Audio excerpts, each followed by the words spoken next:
Nothing's going on here. Thanks.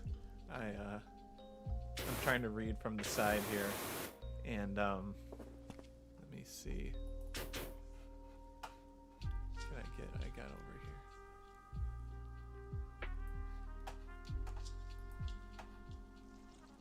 here. Okay. Is the audio echoing?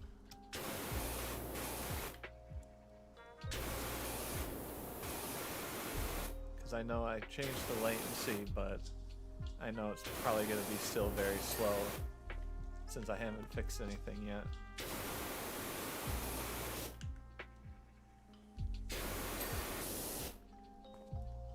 And I didn't set any gain things, so you're going to be able to hear the click.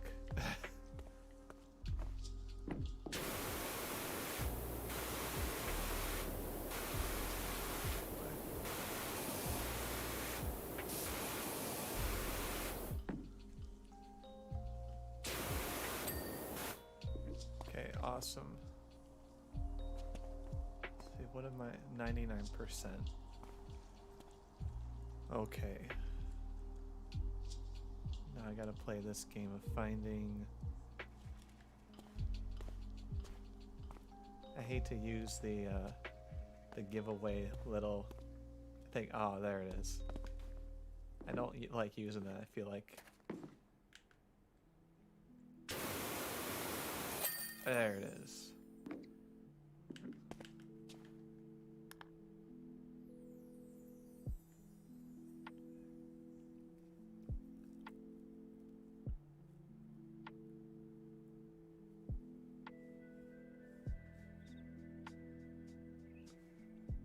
I should move.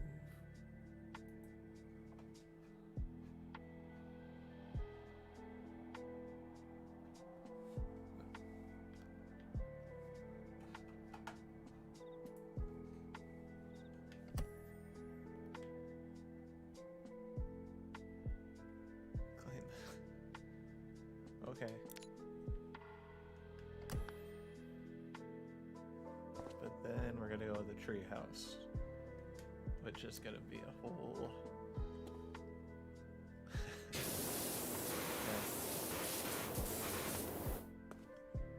There's actually a place near where I live. I don't care if people know where I live, but not given the address. But it's like a historical. Not like an amusement park, but it's like a historical center, and they have people that ride these bikes in the summer. Like, it's no big deal.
Promise I'll be more meticulous with the treehouse. Kind of.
That took way longer than it should have. But I was using the wrong gun either way. Here we go. Oh my goodness. Let's see if I can.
So here's what I'm gonna do.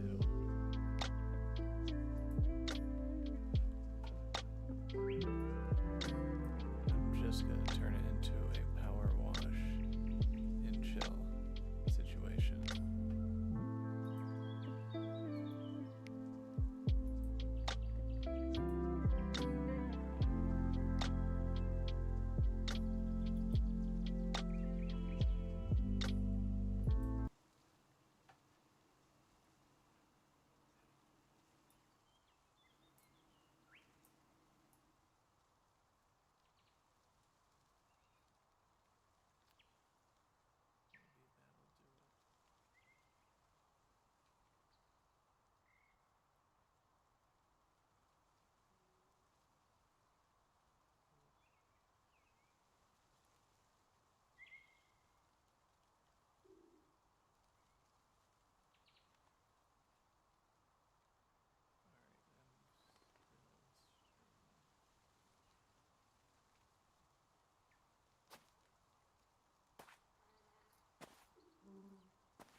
I said, and you know, you're almost like a semi-mentor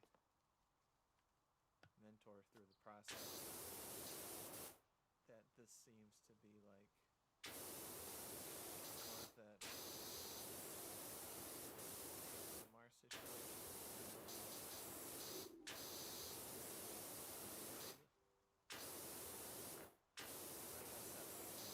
And I gotta stop playing games where I feel like they're gonna get annoyed. But let me check here. Should be, yeah, it should be okay. But oh, it's a little on the low side.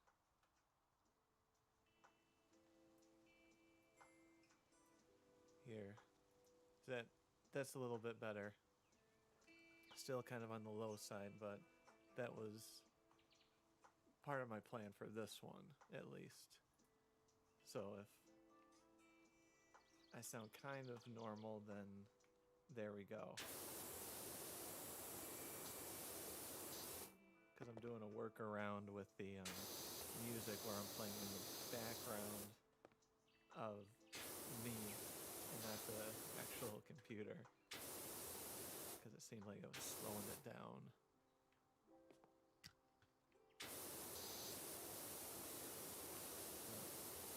Yeah, I'm gonna talk to about getting faster internet, because I keep like peeking over and seeing how slow the frame rate is coming to you guys.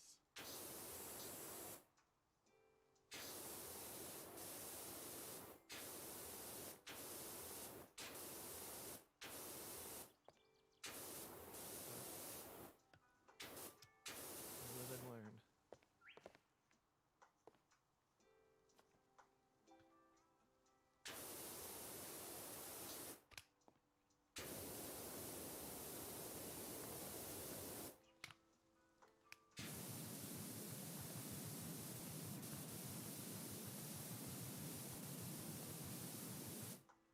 And I do think sometimes the mouth opens up when I'm not even talking, so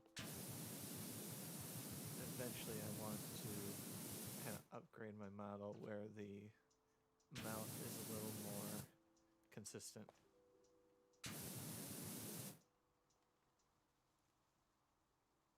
Because I'm taking a peek at it and I can tell that it sometimes is moving even though I'm not moving my mouth.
What about now?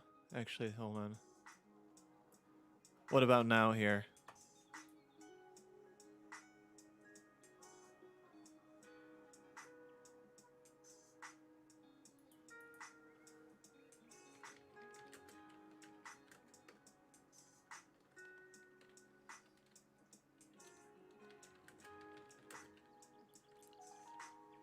As I'm typing this, I am talking.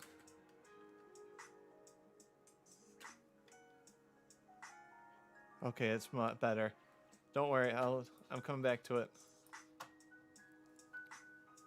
Alright, I can hear it a little bit better, my voice.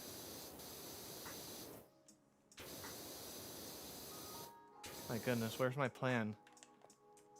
I completely lost track. You gotta go one object at a time. At least I don't know if you guys have played this. Luckily, I got this on sale.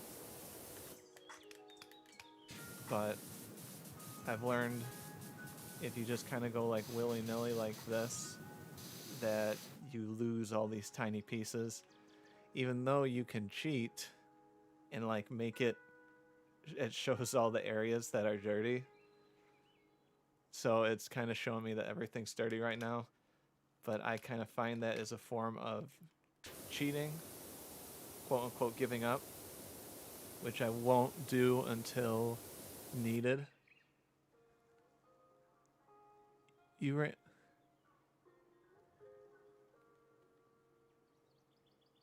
What? Did you really? So, like, if I did something like that, and then I went, okay, now I gotta go back, and I went like that.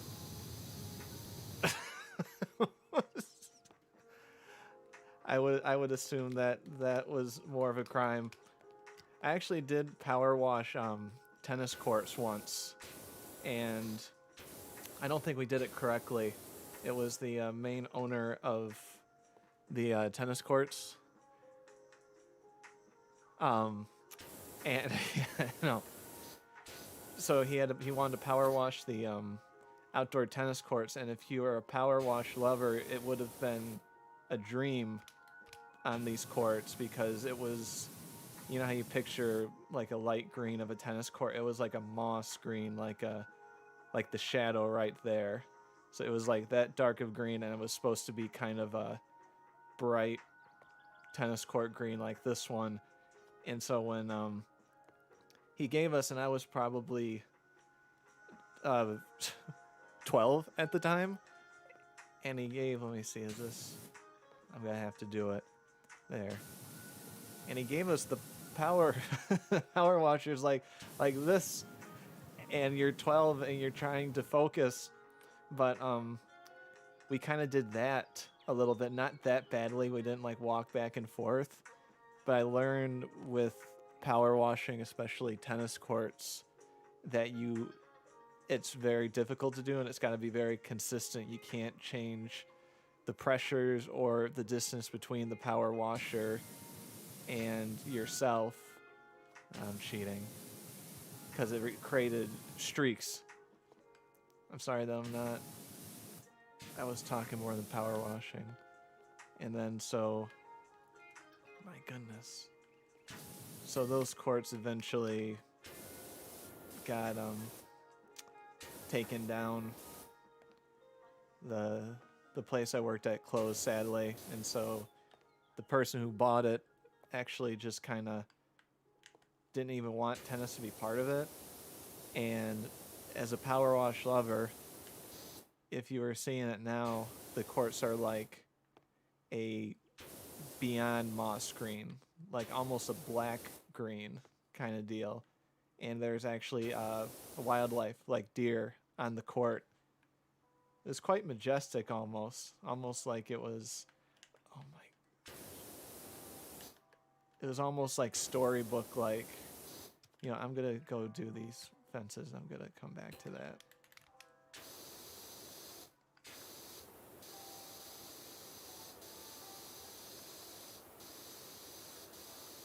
I'm hoping this is okay.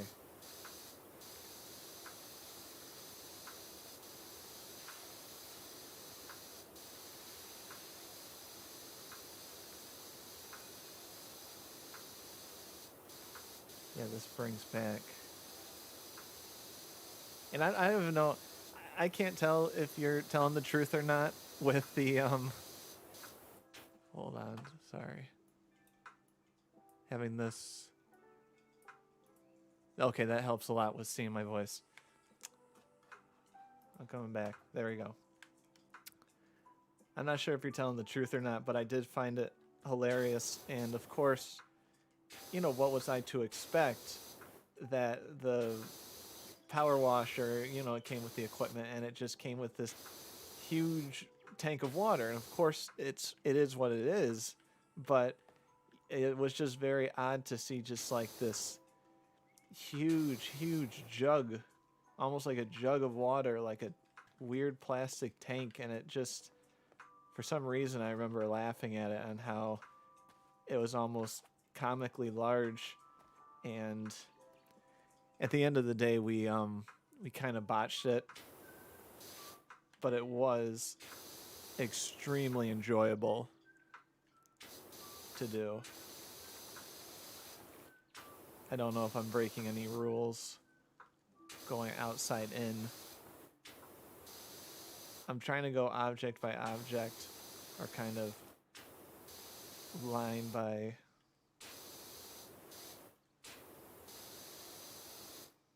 But... Did you really... Hold on.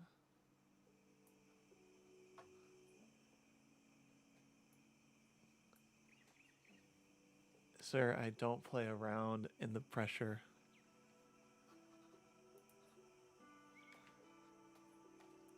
I don't know if that means like you're too serious to in the power washing business, or that you made it up.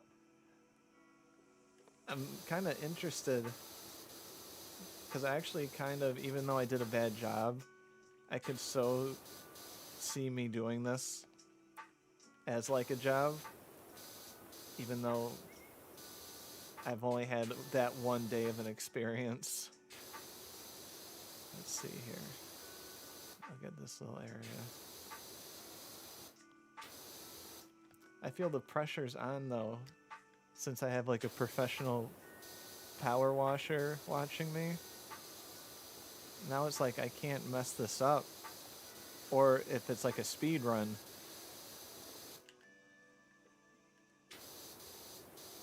So this is the pressure of power washing, ironically, that I did not expect.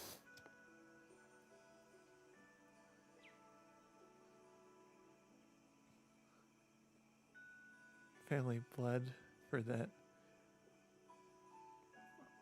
Aw, this is a very interesting moment on how we learned. I want to believe this is true. I do not see you as making up a story like this, so I'm good to go with it. But that yeah, maybe I started a power washing business because of how this game has brought back memories.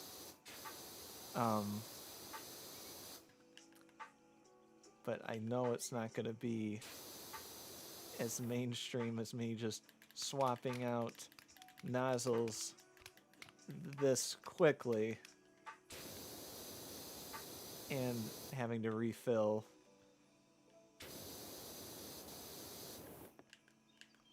Shoot. Oh, I'm stuck. Oh, let's get this. Let's get this side. There we go. So yeah, if you were in the power washing business, but oh, come on, be nice to me. I don't have the tips and tricks. Plus, I was trying to make this like a slow one, like a slow burn stream. I wasn't ready for a power wash speed run, though. I know there are probably some out there. Well,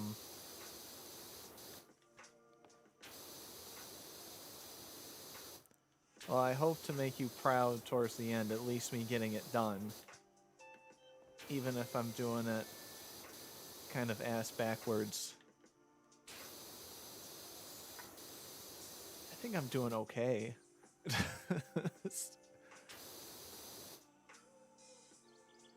Yeah, oh, I just saw. Yeah, nature took it.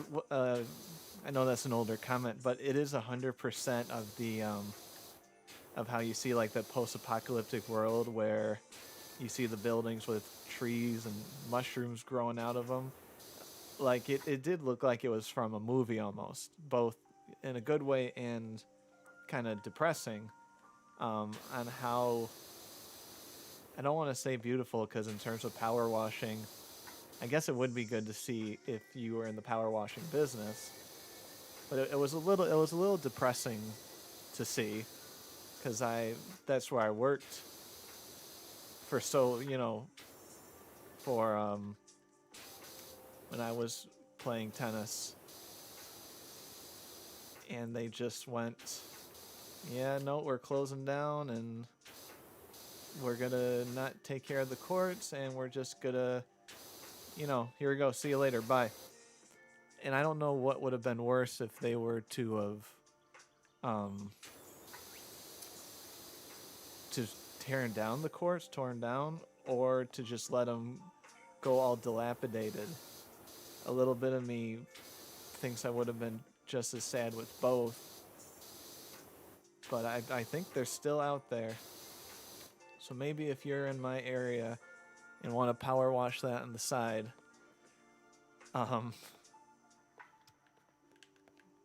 even though I don't think I don't even know if the people that bought it are going to do anything with it.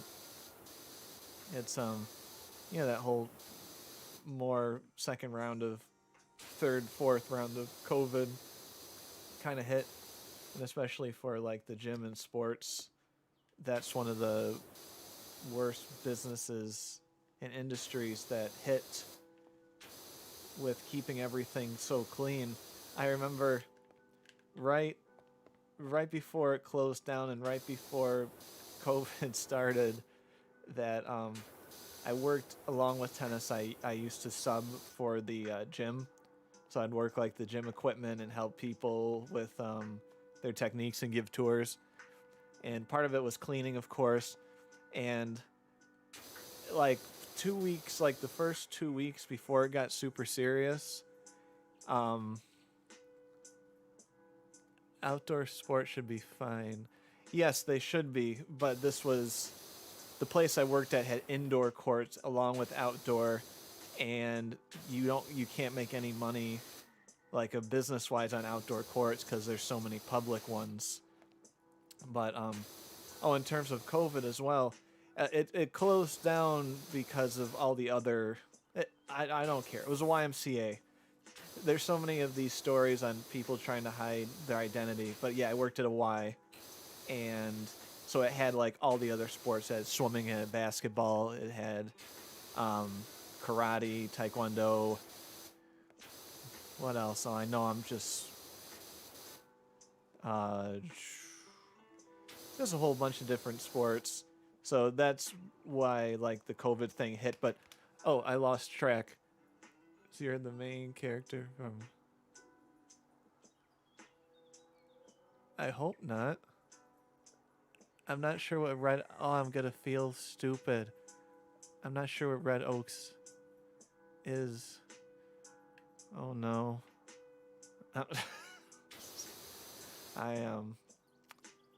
What am I doing now? Okay, this... I'm gonna just keep going over. I don't know what Red Oaks is. But if you would like to tell me, I might be able to tell you if I'm that character. Are you talking about my my VTube character here, my avatar? Do I oh my goodness, I hope I don't look like someone exactly from a show. That was insanely not intentional. Nor did my artist. You haven't seen it. As a...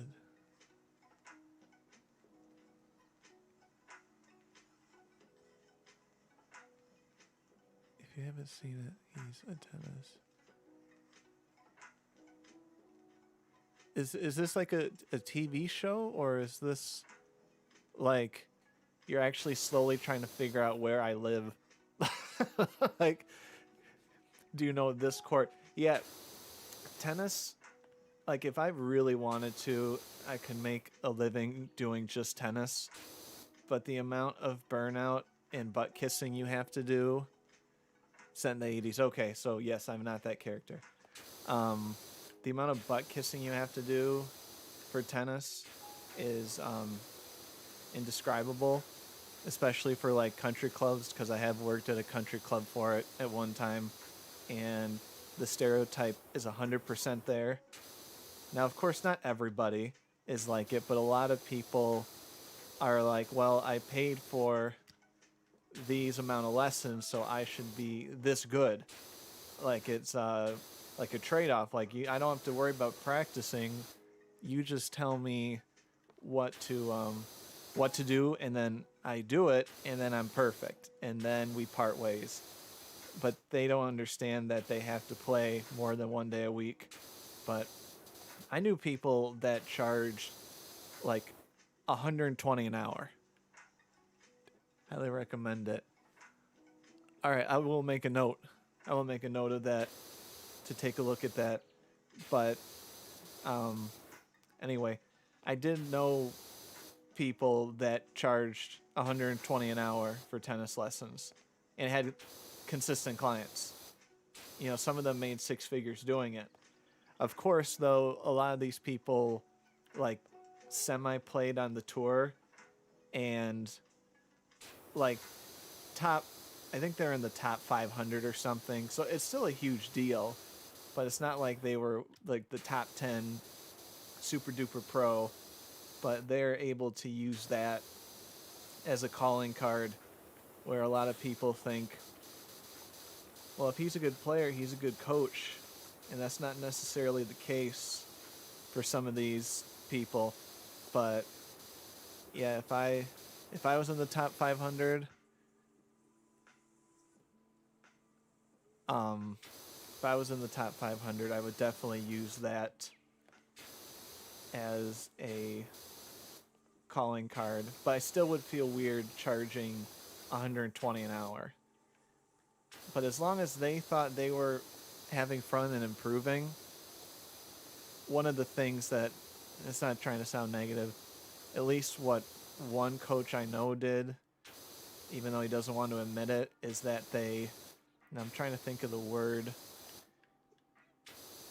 it's kind of a you don't know what you don't know situation where he would, I'm not sure if that's the right expression, he would keep literally his clients like just good enough to keep taking lessons. And so like he would get them like right to the point of being like an okay player but always something to work on. And he would never like correct certain basic things.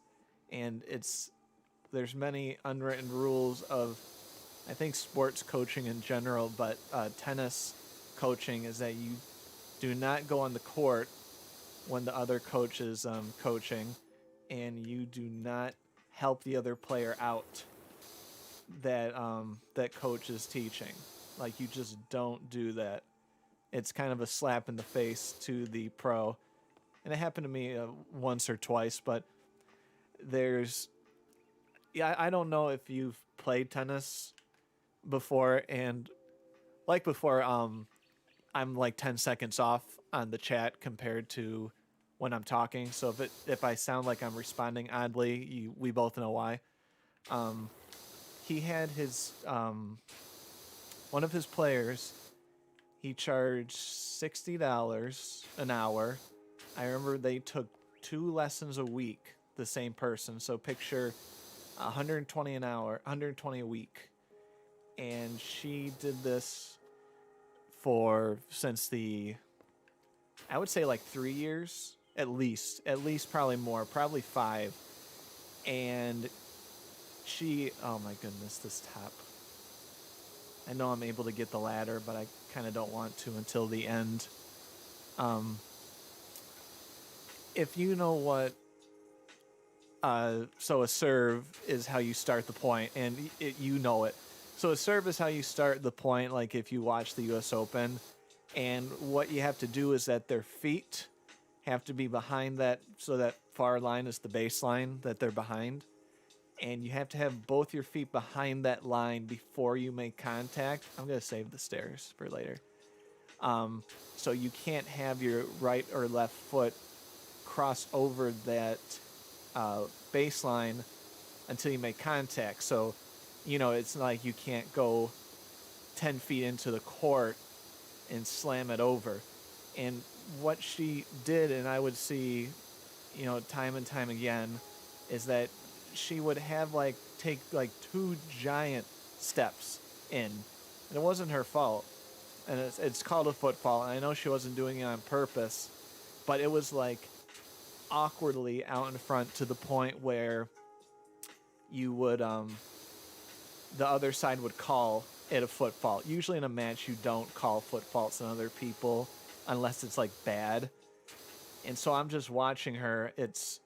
I have like, I think I was like 20 minutes early for a lesson or hitting, and he left the court to talk and having her serve just by herself during this hour lesson. So this hour lesson for $60, he leaves her to like make a call or something, and I don't know, something in me snapped, and I walked on the court, and there's tennis is great and not great in terms of how you can like play it, because it seems like to some people that there's only one way to play, one way to swing, but almost every single person plays a little bit different. It has a little bit different swing. That new, I think it's pronounced Medvedev. He's like second or first in the world. Fundamentally, he's like miserable in terms of his technique in a classical teaching way. Like there's so much about it, but he's made it work because of the practice. So a lot of people, like the rich people, assume that if they know how to play, then they will be a good tennis player, but it's the hours and hours and hours and hours of practice. But getting back to the serving thing, so I go down, I go right next to her, and I know her, and I grab her feet. I don't grab it. I hold down her shoes. So picture me like kneeling on the ground. I'm holding down both her shoes, and I'm like, serve. And that's all I said. She knew me. So it was like, who's this weird guy walking on the court grabbing my shoes? And so I grabbed both her shoes. She's still on the court. And I said, serve. And I don't remember what she says or not, but I think at the end I said something like, you got to make sure you don't move your feet over the line before you make contact. And I think that's the only time I kind of stepped over my boundaries. But when you're paying in terms of like doing all the math, thousands of dollars, and you're making mistakes that really don't even have to do with technique, like that has nothing to do with technique. You just keep your foot on the ground. Yes, you can call that technique, but it's something that you don't need to practice or that long. You don't need to practice having your foot behind the baseline. And moral of the story is that she quit tennis senior year. She didn't make the team senior year in high school, and she quit. And then she started taking lessons again from him when she was in college, last I heard. And that guy, I don't know what happened to him. I do not hate anybody in this world. He was the only person that I would say I hated for so many things. And I'm not a hate-filled person, but from stuff that he did like that and how many clients that he basically stole from with like just no remorse. And he was like kind of like from the Real Housewives, where they talk about all the other coaches behind their back.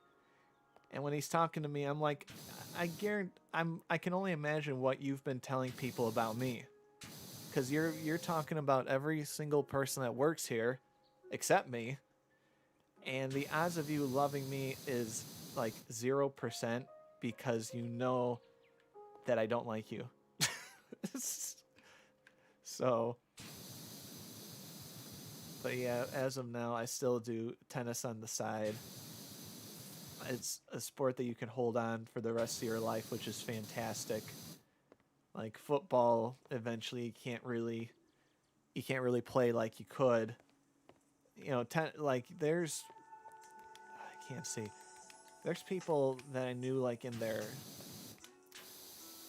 80s, middle 80s, that was I'm gonna have to move on. I'm well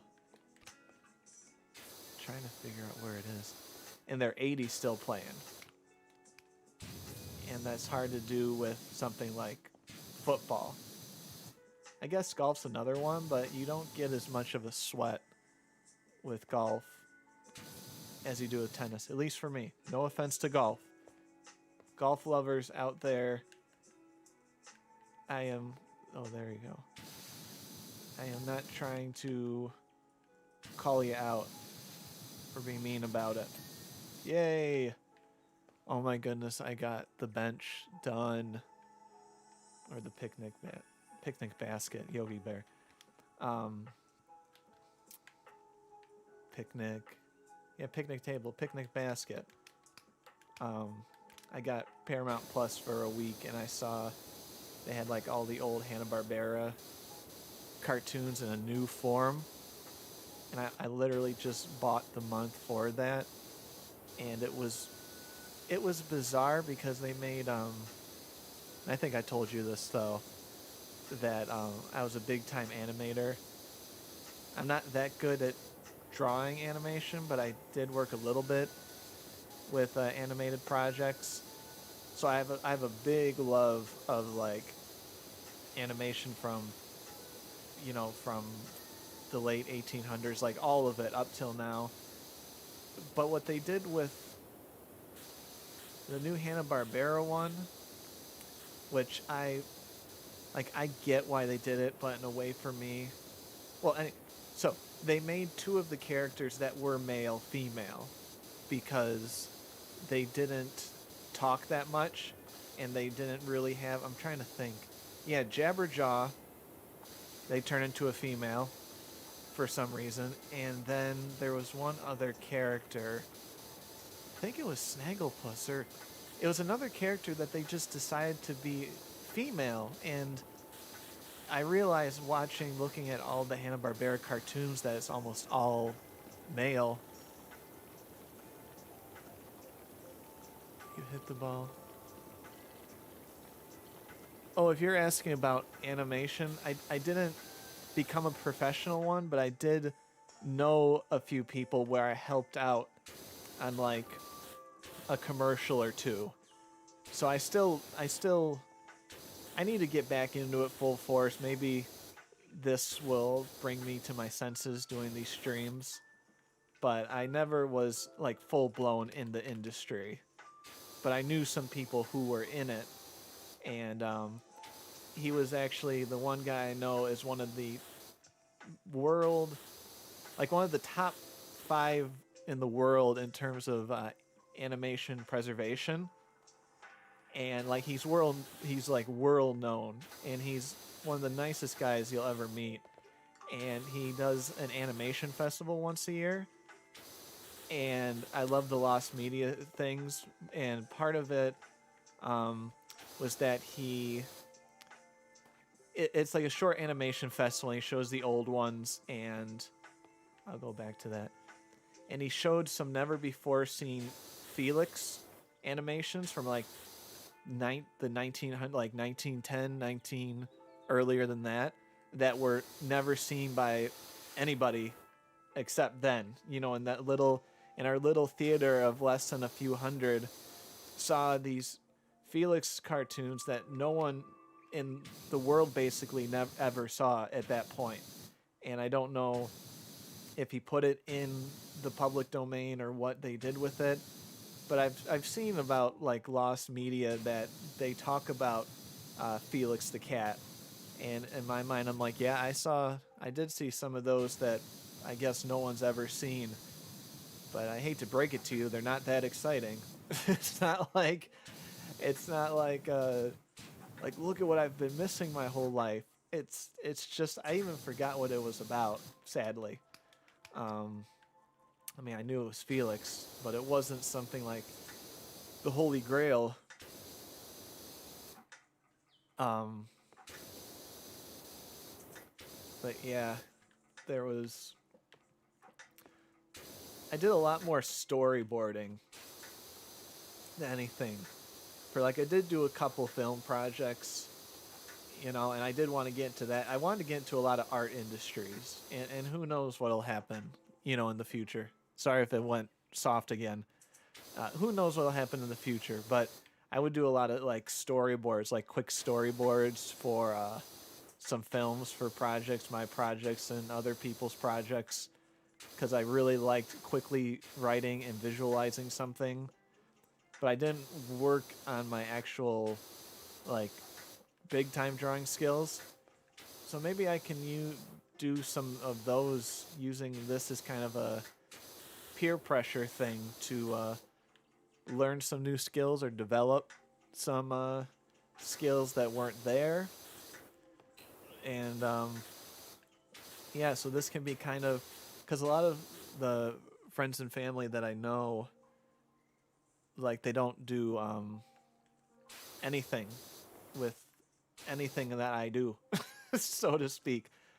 Like, none of my family or friends play tennis, except I do have a few tennis friends, but like the outside friends, like, no one knows that I enjoy video games or enjoy this VTubing thing, which is brand new for me.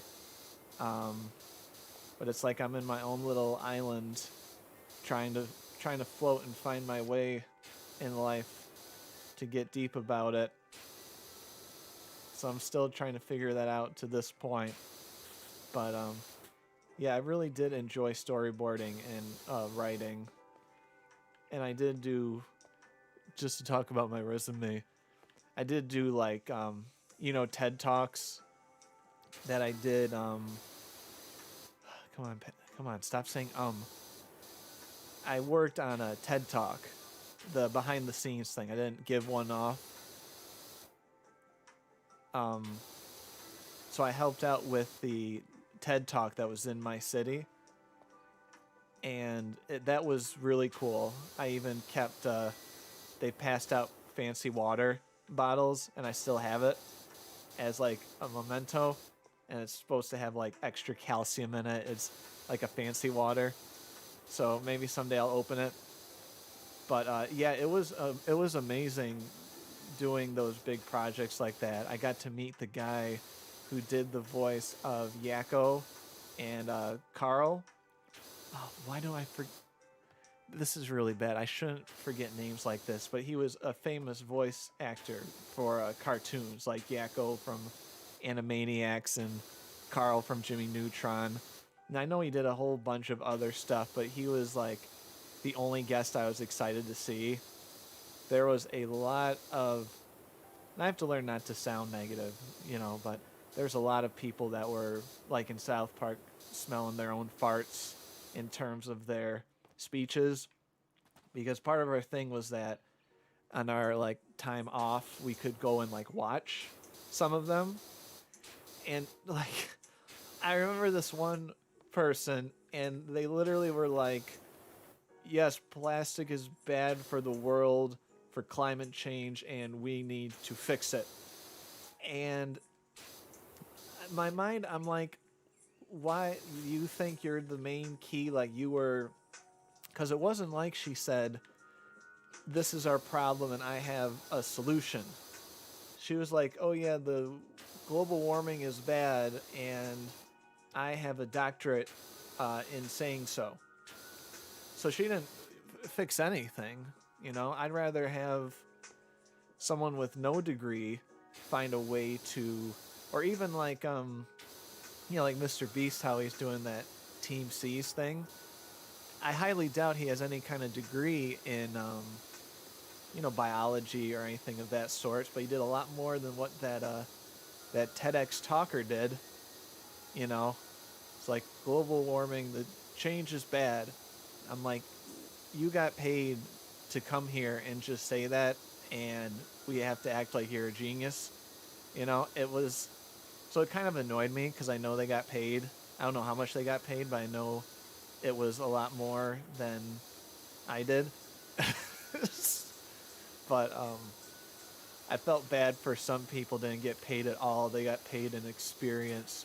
which is part of the reason on why the film industry is miserable, because so many of the time they don't pay the people that help. They do it for experience because they're in school or just out of school and they don't know where to go. And so my advice for you, or if you know anybody that wants to get into the film industry, that talent is about 5% of it, and then the 95% of it is connections. And it's kind of that deal, like if you see, and I know you've probably seen something where it's a TV series and you're like, how did that get made? How did that get approved? How did that get like a movie that got a multi-million-dollar budget? And you're like, how did anybody approve of this? And 99 times out of 100 is because of relations, because of friends that get you to those places. And that was part of my downfall with getting more film stuff, is that I was kind of quiet, and I made some friends, but I didn't make as much as I should have. But it was just once again, maybe I'll go back to it, but I found the hustle and bustle just not my style. You worked like 12 hours straight, and the thing that always made me sad is that sometimes you would work with these people. Oh my goodness, it is like Red Oaks. Uh, so I'll go watch it though. Is there, do I just look it up? Is it like on Netflix or cable, or can I rip it online? But yeah, no, it would be sad because I even forgot I was playing a game. It'd be sad because you would spend like a few days with these people, 12 hours a day, and you would get to know them. They're people, they're friends. You're eating with them, you're spending all this time, and then once the project's gone, they're like, see ya. And sometimes you never see them again because you were brought on as a sub person, and you weren't in a production company. You were kind of freelanced in. And some of these people would be like, oh, and they're from a completely different state. So it's not like I'm not seeing them because I wouldn't work with them, but I'm literally not seeing them because they live hundreds and hundreds of miles away. So it would be impossible, and I wouldn't get to the point of where I would want to visit them. You're working with them, but it would be nice to be able to work with the same people consistently. Find it online. I will look that up, I promise you. So it's a tennis guy with film stuff? Did they make it about me? Maybe they've been stalking me for quite some time. Is there a good ending? Well, no, don't tell me the end. Well, don't even tell me if there's an ending, because I don't want it to be like, I'm hoping it's a happy ending or something with him. Because if he does film stuff too, that's weird. That's really, really weird. Interesting though. A little bit of me wants to see how it turns out.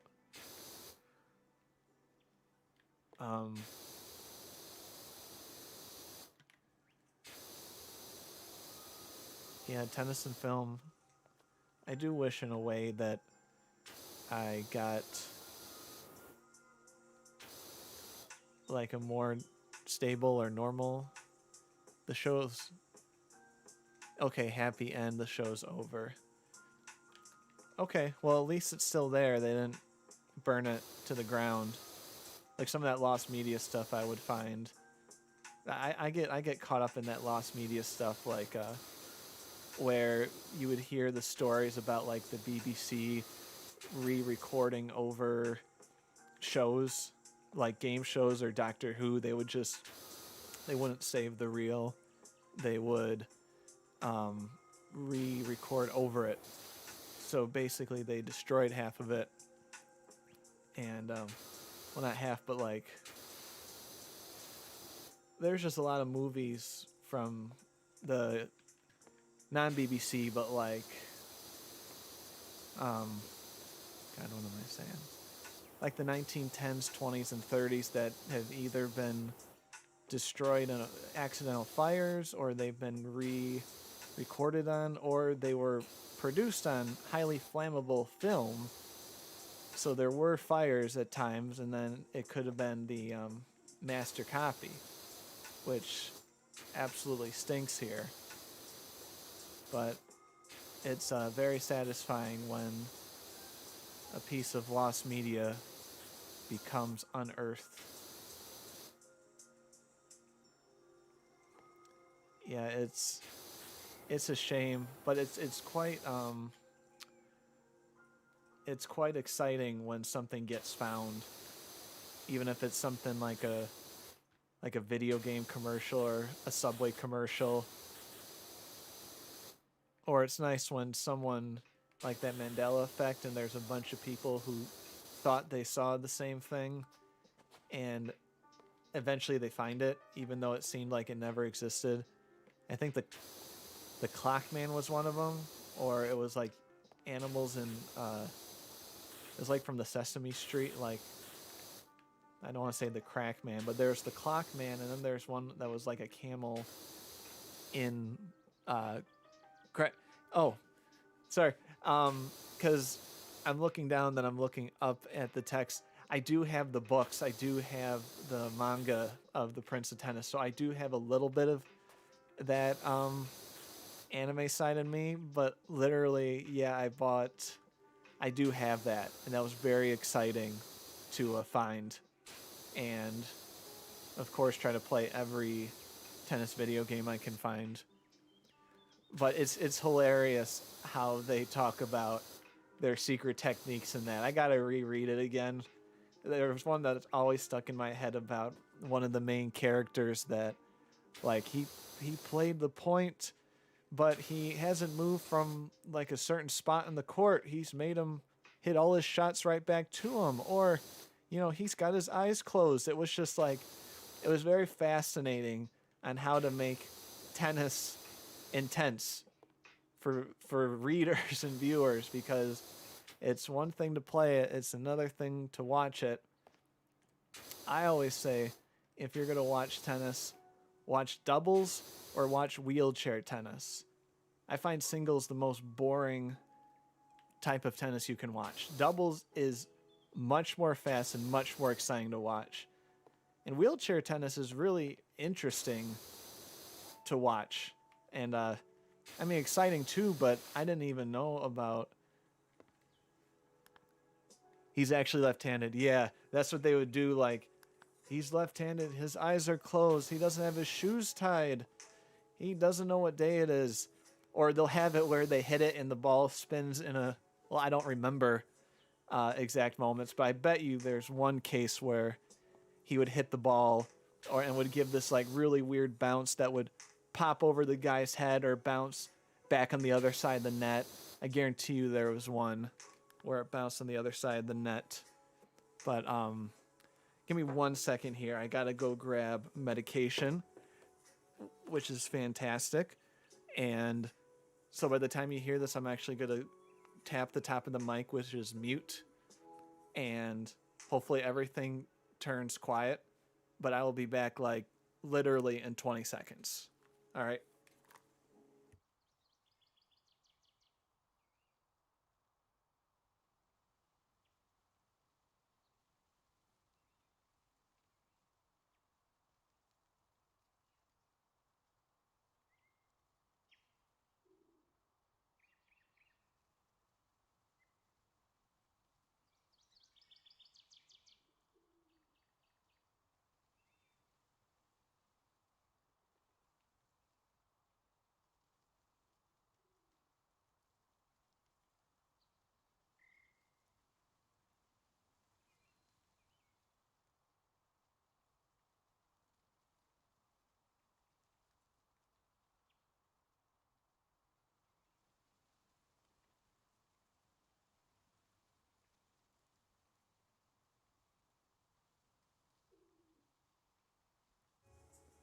Okay, I'm here.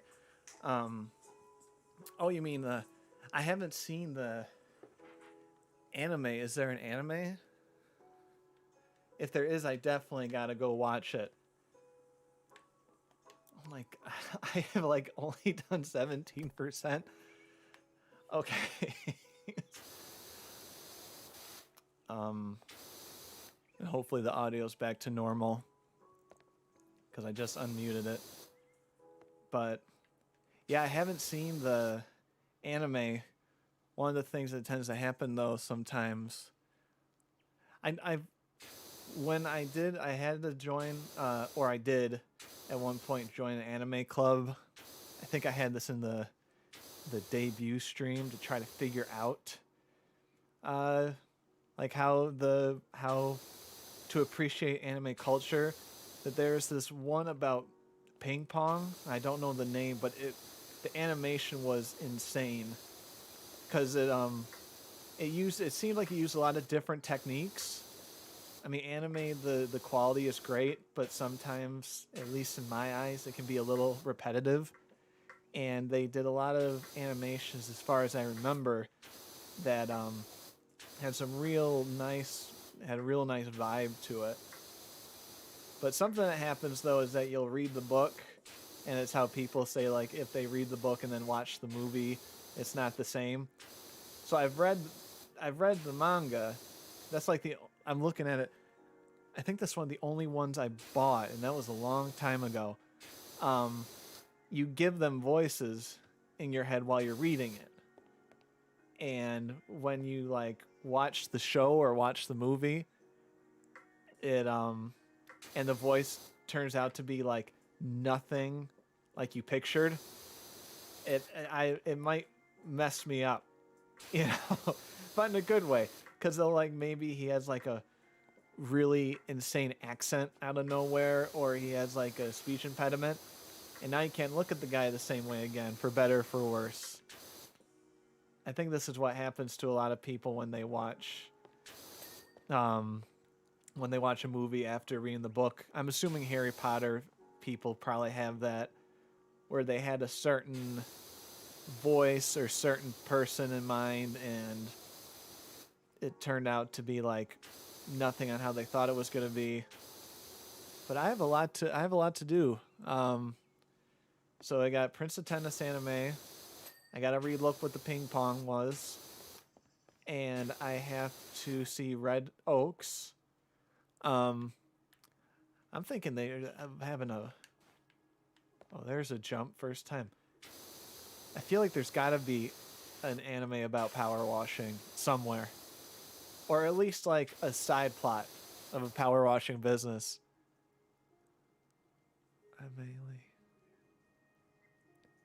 Yeah, now that I think about it, when I read like multiple characters, I'm trying to think: do I give them voices, or is it all of my voice? And I just, yeah, I don't know. I'll find them and read them again and see if. I think more of the emotion too. I find that I give them voices that are a lot less like passionate, not on purpose, just because it's me. And so when I hear it and they sound all passionate and all bothered, it would kind of throw me off. But I'm definitely going to check out. I won't watch the whole series, I won't lie. I probably won't be able to, but I will do that watch like the secret move, the secret ball spin, the I don't know, secret where they all gasp and everybody stops, which is so not how tennis is. I find tennis incredibly boring to watch. Because you want to play it. You don't want to watch it. You want to play the sport. I don't know, for some reason tennis is just very dull to watch if it's singles. If it's doubles, it's more exciting because you got people moving around the court all the time. In singles, they're usually back on that back line, which is the baseline, and they're kind of cranking out, ground strokes, which is the stuff you hit on the baseline, those low and forward shots. and they just kind of crank that out for a couple hours. And for me, watching doubles is just such a better experience. It's so it has such a higher, faster pace. At least for me, a lot more different shots to watch, a lot more weird maneuvers, tricky maneuvers.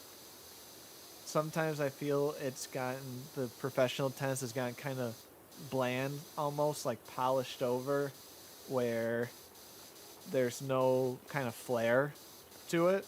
There's no fanciness like, the Prince of Tennis, the secret ball move. A lot of them don't have any weird secret attacks. The most that's happened is like underhand serves, which are kind of dirty, but kind of not. There's a sequel, The New Prince of Tennis. Ooh. Is that like going to be his son, or is that just another person? I can give you some. It's like they're out with the old, in with the new kind of deal with the Prince of Tennis.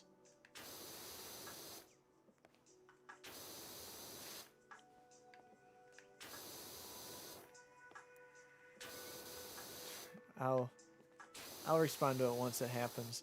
Yeah, the new Prince of Tennis. The other one that I have read was Case Closed. So I have read a little bit of manga, but it's not like when I was at the anime club on how they read, it seemed like 50, 60, 70 of these. I did have a mystery, like murder mystery one called Case Closed, which I liked a lot. I can't remember. Okay. Yeah, the new Prince of Tennis is either that, or maybe the original Prince of Tennis is now the head master or something. Hold on for like 5 seconds. I brought the medication, but now I got to take it. And it's, sorry, like 10 seconds. One more time, sorry, just like 10 seconds.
Okay, I'm back one more time. Now there's no more medication stuff. Sorry. Or typical football moves, like, yeah, like the one that the technique no one knows what to do, or it's brand new. And it is interesting when stuff like that happens. I'm trying to think of an example. Oh, and I think the only true example of, or one of the biggest examples of the special move that changed the game was pole vaulting, where that and I one of those things, I don't know the full story, but I believe it was a guy in college, and he wasn't like super athletic at all, and how they used to, not pole vaulting, high jump, and it looked kind of silly how they originally did the high jump, where it was literally like a Super Mario jump, or they did this roll. But this guy, oh, it's something flop, his name, the something flop. like the Flasman flop or something. And he invented the way of where you kind of arch your back. Like I know what you picture what the high jump is, how they do that. And so he came to the Olympics and like I think either got silver or won it, but like he didn't barely practice. It was like he just did like the calculations for it. So I would feel like a huge hot shot. I would also be kind of depressed if I was the couple of those people that have trained their whole lives to do the high jumps only to be outmatched by someone who is getting a math degree in college. And that's something where I try not to. There, okay, you got it. There. And that's where I try not to worry too much about talent and worry more about enjoying it. Because I know there's always going to be people better than you. There's always going to be people worse than you, too, luckily. Unless you really try. But there'll always be people better than you. And I think that's something I need to work on and a lot of people need to work on is not comparing. Especially the VTubing thing. I haven't found the need to compare, but when you do, and I'm happy that I almost have 50 subscribers, but you see those HoloLive, how they have like 15,000 people watching them read memes. It's of course they have that whole company production behind them, but they're fun to watch though. It seems fun, but it also seems like it would start to get a little. Yeah, okay, he did get. You're gonna find me like re-talk about something you wrote a while back, because I have two screens. I have the normal screen I bought from the back of the Micro Center, and my other screen is the one I got from thrift store. For I think it was like $20 tops, and it's on the shelf next to me, but it's about 2 feet higher, so I can't just like turn my head. I have to turn and look up, so it's not natural for me to kind of. Maybe I'll find a way to change my situation around where I can have the other screen like next to my main one, so I can see it. But like when you write something, I have to like kind of look up and away to to read it. Yeah, Micro Center people. I mean, like I love Amazon and that, but something about like computers going into the store and talking, those are some passionate people. If you go to like, a lot of other stores, they just hire people and they, like, I don't go to Joann's Fabrics, but like Micro Center, most of them just seem so passionate about helping you. I remember something I brought in, I asked a question on, this was a while ago. I asked a question on something like fixing it, and they fixed it for me for free, even though I didn't even buy the thing from them, which, is crazy because I had no idea. I wish I could remember the example, but it was like, yeah, I have this issue, and they're like, oh, it only, if you want to buy this, the piece it was like $1 piece, like $1 part, and we'll put it in. And they did an installation for free, and they could have charged a buttload of money for that. So that's why I try to always go back there whenever I possibly can to buy anything like with electronics. I try my best. It's not always perfect. And I do enjoy with video games and that. I do enjoy having the physical. My roommate screwed up his pins on a CPU and replaced it. Yeah, they did. I tried to get my original mic to be fixed over there, but she wanted to do it like on the side for free, but she knew she couldn't. And I was really like hoping because by the way she said it, it sounded like a really hard project that she wanted to do for free. But she I forgot how that ended, but it was like it would have cost, like the pieces inside of it were burned. Like you would have had to replace the whole microphone. It wasn't like a loose screw or something. But just like the little bit of passion they have for everything they're trying to sell, as far as I can tell, it's real passion. It's not just money. It's just really nice to see, and you don't want to have those businesses go away. I think there'll always be room for the little guy. Mine's about an hour away too. This will be. Watch you be like live across the street from me. Because the micro center, the micro center I go to is about an hour away. We do not have to exchange what micro centers, but that would be very bizarre. But for now, let's just both agree that our micro centers are an hour away from where we currently are. But yeah, it is fun. It takes a long time to get there. And I really wish I was smart enough to like build my own computer. Because I seem really pumped up about helping you with that. At the same time, I can't spend $1,200 plus on a PC. Like this one cost me $500, which was a lot in my mind, but you know, I needed it for playing a lot of these PC games that I do have.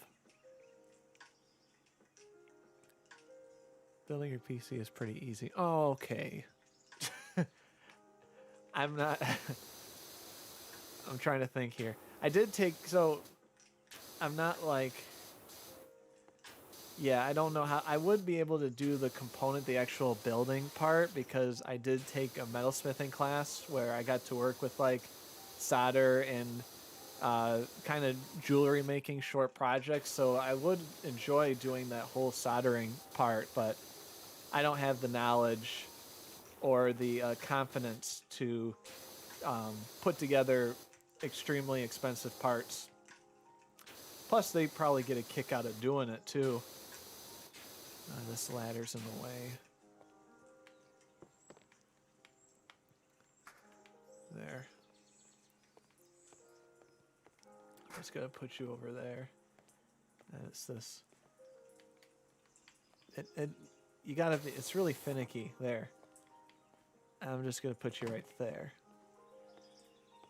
Yeah, that's one thing about this game is that picking up the objects is very weird.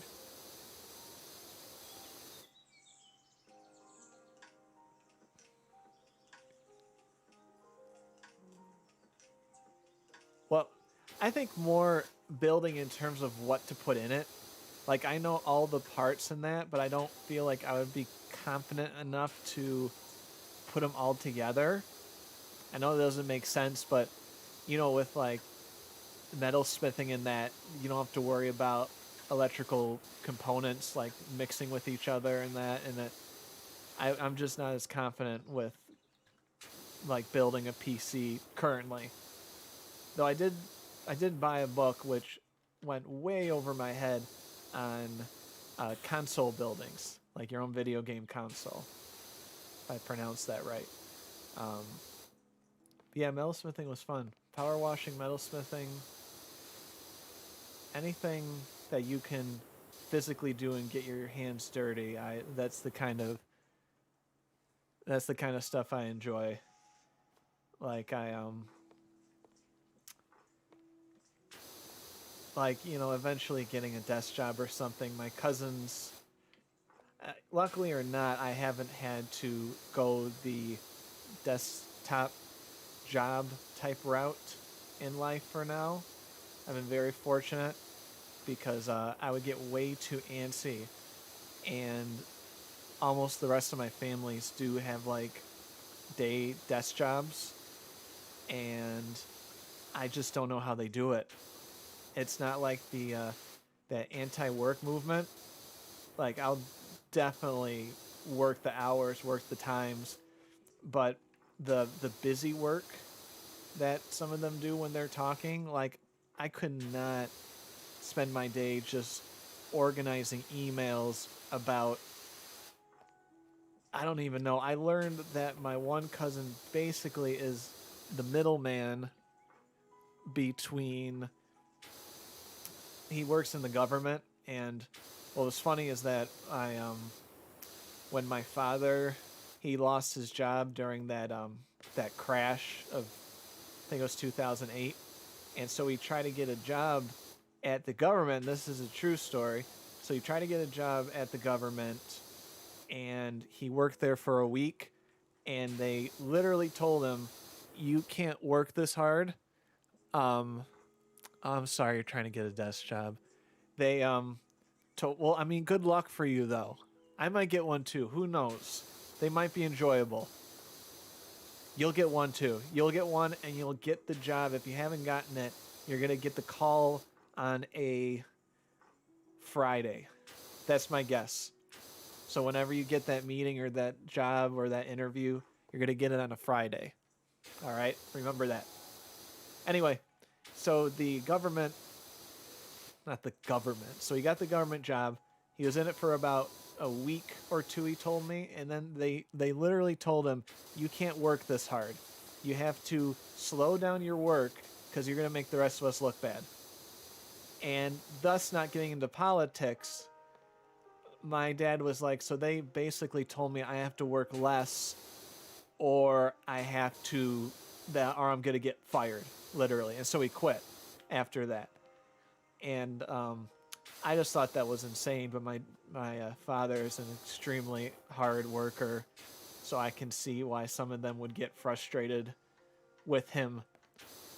Because I'm in the same mindset. I can't like purposely do something slow to like make a hour task 2 hours.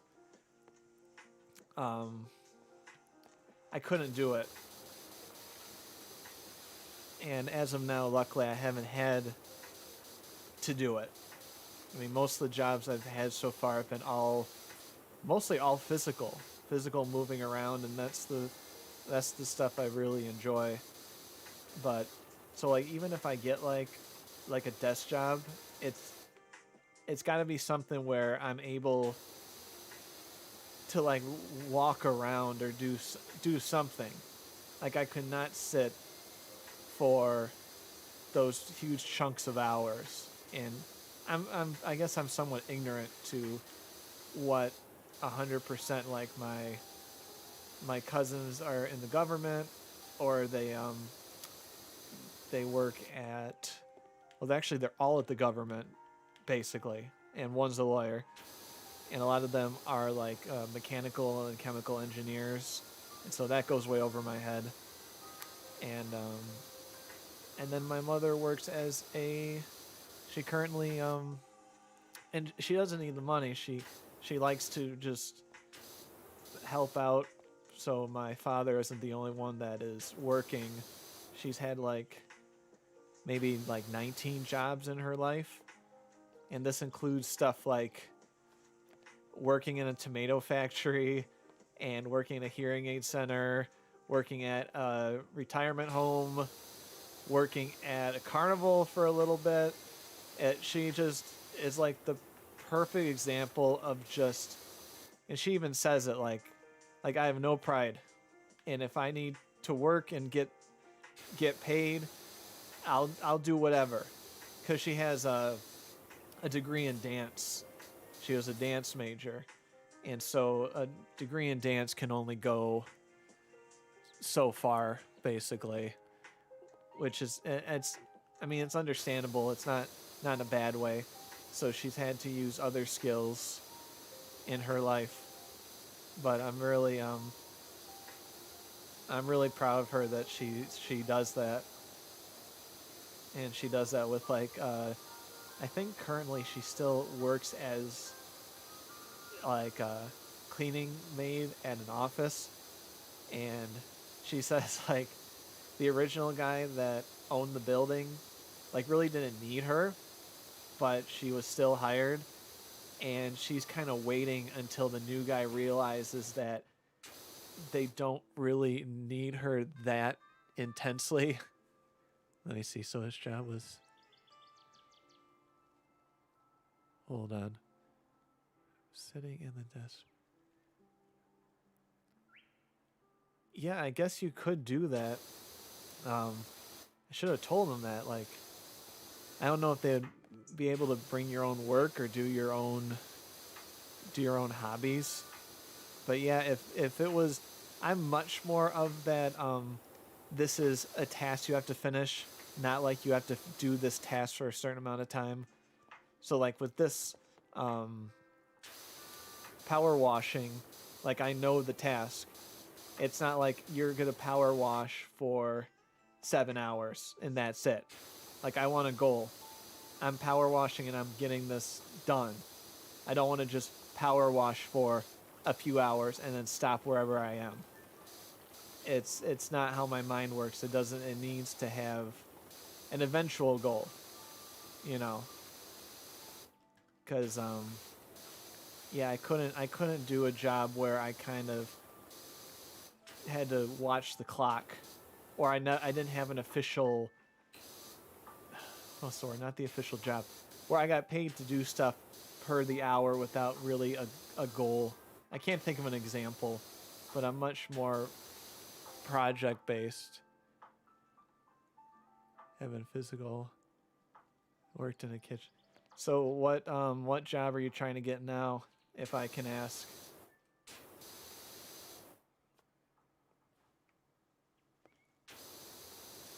This is the first time it's silent, but I got that 10-second delay.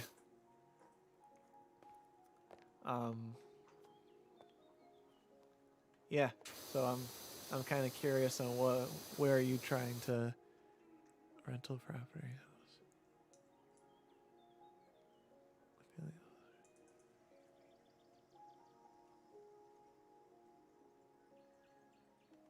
Okay, yeah.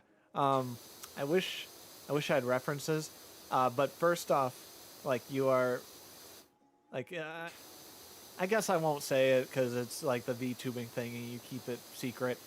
But I am super far away from where you live, so we will not bump into each other in Micro Center. I'm sorry. Nor would you know. But yeah, I can see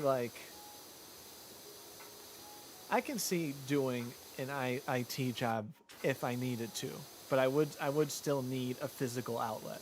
I couldn't do the desk job, come home, you know, relax, quote unquote, and go to bed. Like I would need to like chop some logs or do something when I got home. Trying to do a job. Yeah, like I would not want to do like working at home, because that's a whole nother, like if I'm gonna do like a job, I need to be in that space. My mind cannot do a job from where I live. It needs to be it. I do think there needs to be a separation. Mentally, you need to separate yourself from your home. If it just blurs together, then that makes it open for them to start like emailing you off hours, and pretty soon it's like you're there 24/7. Because that was part of my thing, is I potentially wanted to become a teacher, but there are so many positives and negative stories on how basically they, depending on the county, you know, you don't get paid that much, and you do a lot of off-hour work, unpaid off-hour work. But I mean, the whole school system, that's a whole nother kettle of fish. The school I did go to, which I'm like, maybe I should give it a shot, they got like a super sexy boing boing bit. What? Where did you come from? What? What kind of name is that? And I don't think you're a bot, which makes it funnier. Actually, because I've gotten a few bots in different languages that I love because we've been talking about like jobs and all that stuff, and then you come jumping in. Welcome, though. Welcome to the stream. I have been working on this tree house for quite some time, and the mic is getting better. I think I'm basically set, you know, still trying to get the right volume. But yeah, that name, where did you find that name? Where did you come up with it? You leave your window open, so... Okay, yeah. You are becoming more and more mysterious every second I get to know you. Yeah, I'm glad that you joined in the stream, though. This is like my second official stream where I don't have it like uploaded. So I thank you for showing up here. We've been talking about IT jobs. Super sexy boing boing. So I mean, like, where did the idea come from the name? Like, what was the motivation? Like, what was the moment that you were like, this is gonna be my name, and this is gonna be, everyone is gonna know me by this, and I'm gonna be proud, which you should be proud. There's also like 10-second delay between my talk and when it shows up on YouTube. So when you type something out, it might be really off timed with how I'm talking. So you left your window open. So I do actually have one window I'm looking at. It's open halfway. So that means that you somehow got in this room without me knowing. And that that concerns me because it's a small room. So I am gonna, plus I'm not on the first floor, so I am gonna guess that you jumped in and jumped out, because super sexy boing boing, if you came into my room, I feel like you would have the personality of someone that I would know that you came. And but I'm very, very, very happy for you to, oh, there's hands, to show up and watch this super satisfying doing free labor. You know, because this is fantastic to do, but it's also in a way, you know, you're not getting paid. I like that farming simulator. As like, I get it to a point, but what it costs, like, I think it costs like a full $50-$60. I feel like that if I was that dedicated to it, I would try to find a way to start a farm. I don't know any process of quote unquote starting a farm, but the game looks so complicated. I don't think I'm going to purchase it, of course, but it just looks so realistic and complicated that it's almost like the train simulator in terms of price. If it was like 20, I would try it, but yeah, like the 50-60, like per year, you know, it's like Farming Simulator 2022 and 2021. It's not even like they give you updates, like you know, $15 updates. You got to do a whole nother purchase. And yeah, I could not do that. Could not pay $60 to work at a farm. I have not, but I haven't looked into it, like if there's.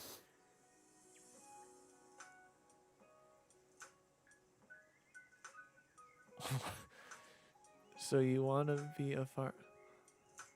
I have a feeling that you are going to be very inappropriate during this stream, and I am, for one, okay with it. But yeah, no, I do not want to be a farmer. I live by a lot of farms, or like somewhat close to. Um, but I would not want to the smell. I couldn't handle the smell. I can handle the animals, like I love dealing with animals, but the smell I could not get used to. Pay more. Yeah, I mean some people pay like those Airbnbs or stuff to like live on like a farm or some kind of rugged terrain. I'd rather spend a night like in one of those Airbnb things than spend $60 pretending to be in one.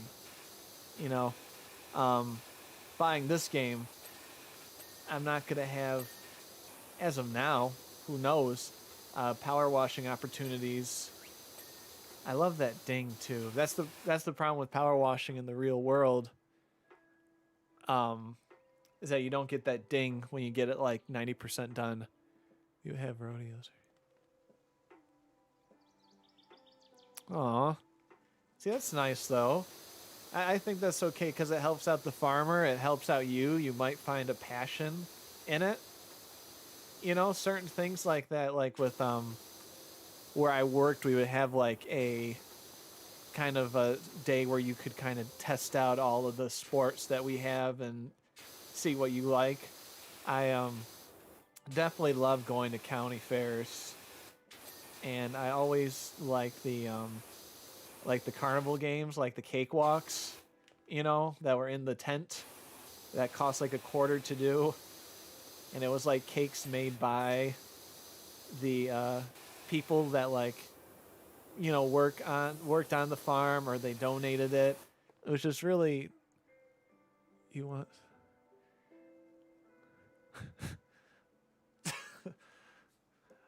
um do want to wash something as dirty. Do I want to wash you down, super sexy boing boing? First off, I hope YouTube doesn't like find like use the words. I don't know if they have an algorithm or something that'll say like, oh, he used the word boing boing, so now his stream is taken off. I sincerely doubt it, but just cross your fingers it's not, because I think the boing boing is trying to uh, oh, do you want to wash something as dirty as that house? Um, I would say I'm not doing a house call, nor would I think power washing someone that, I mean, depending on if it was like this power or like that might be or that might be a bit much. But I guarantee you will find someone online that will more happily power wash you for for free, or you could. Oh dear, this is the internet that I have known and loved. I yeah. So that's. I'm hoping that you're not as dirty to the point that you would need power washing.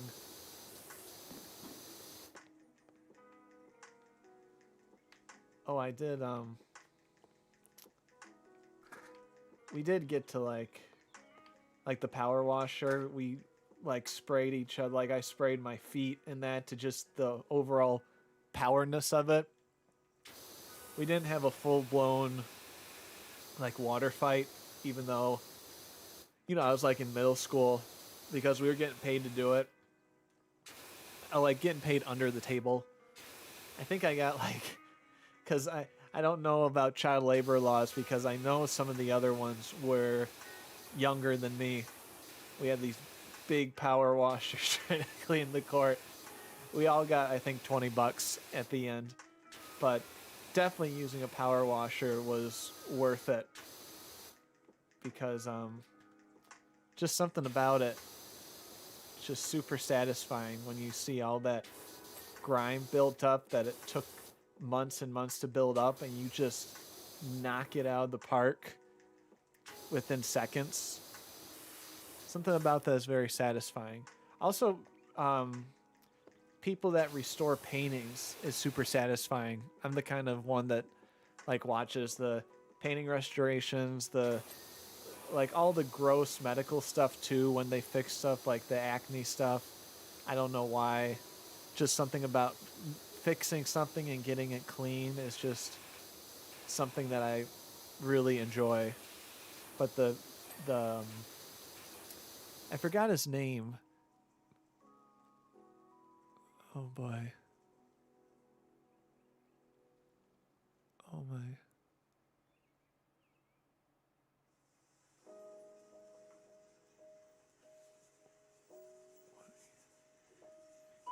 Yeah, no, the power washing, yeah, it could lead to that those stereotypes like, "Oh my goodness, you no, I don't make me Yeah, but I can see. Oh, I cheated. I told myself not to do the little click thing that shows what's not clean yet. But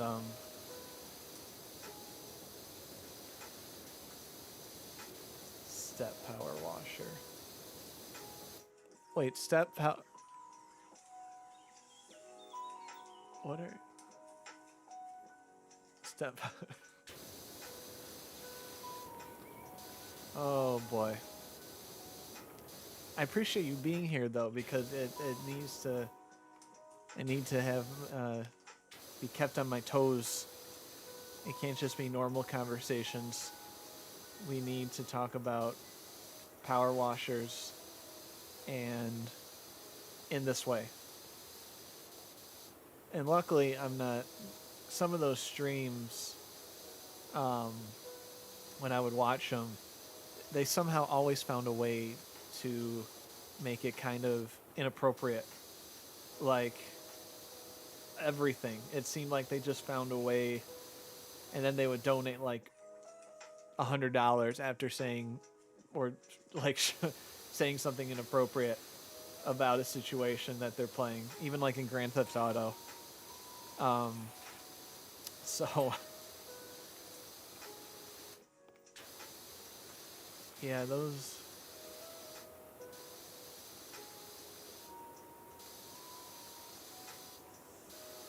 That's gonna be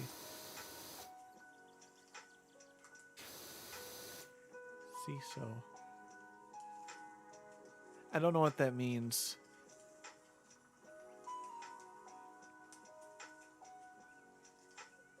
Wait, you aren't CISO? Serious? No, they did a lot of. They didn't say weird stuff, but you could tell that like the guys that are donating money a lot of times are just kind of like wanting their. I hate to say it, wanting their love in a way. I shouldn't say stuff like that, but like it seems like a lot of those other streamers where if they have a relationship with someone they have to almost hide it and pretend that they're still single.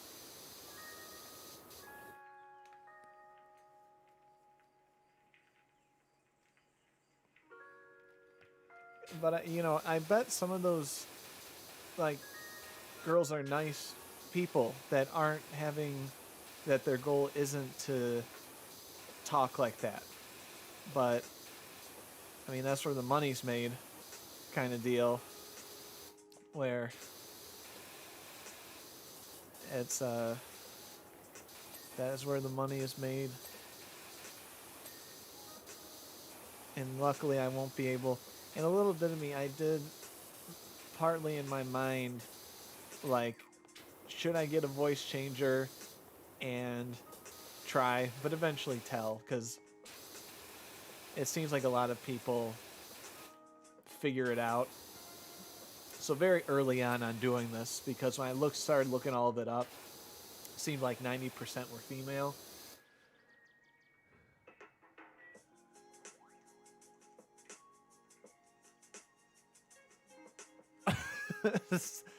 it okay, I'm so glad that these streams get what's the word, archived. But yeah, I thought having a female model is a good balance between being a guy streaming and not having a male VTuber body. I I did, and I think I said this. Hopefully, I don't repeat myself.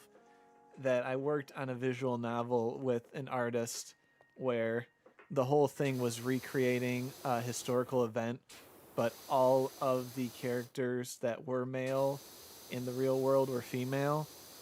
And so when I did the VTuber thing that started up, the person only drew females, and in my mind, since there's like basically many female VTubers, I'm like, okay, let's just go with that.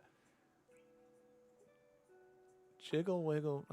Well, it's a little sad in terms of that because the guy who person who drew this, which they were fantastic with, they also rigged it, and I love the way that my head can actually turn and blink and talk with the mouth open. But it's it's not perfect because literally this is the first time they tried to rig something. And so it was almost like a test round, and they rigged it for free too, which was incredible. So how can you say no to someone with that much passion? But if I start getting farther and farther into this, I might have a fancier rig where everything moves around a lot fancier, so to speak, especially the hair. I would love for the hair to kind of like bounce all over the place because it's got that look about it like it can. But seeing how some of those riggers, modelers cost like $600, like I saw a rig that the person paid like a couple $100 for.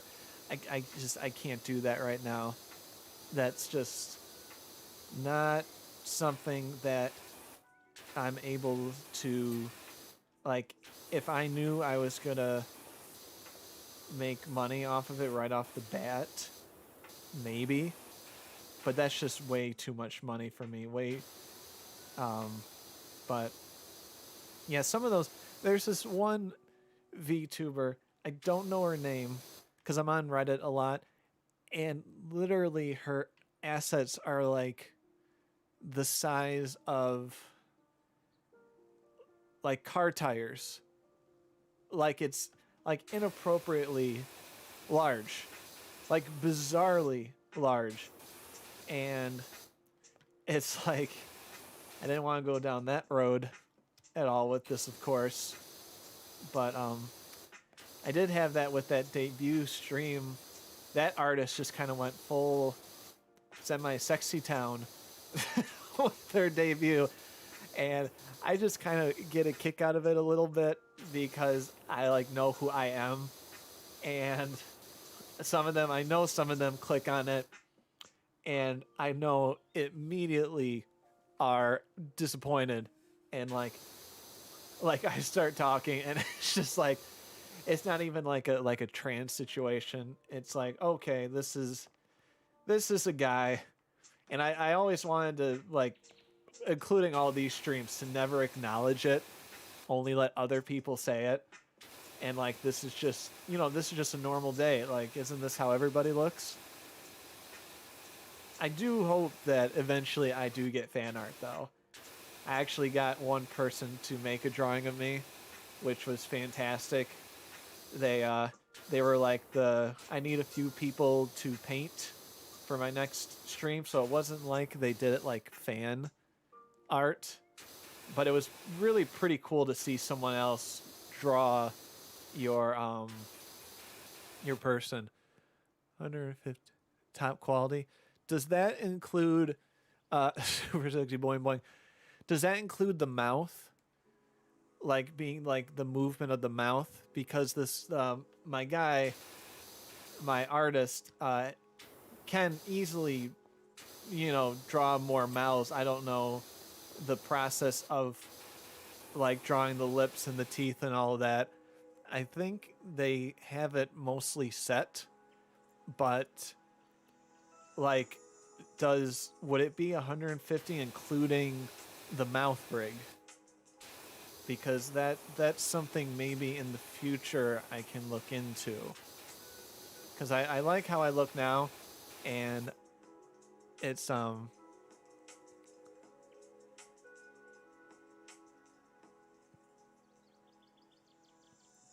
okay. I'll do a collab. We'll both we'll do a collab together, and I gotta start seeing what more people play, so I can be like practice. Because I am.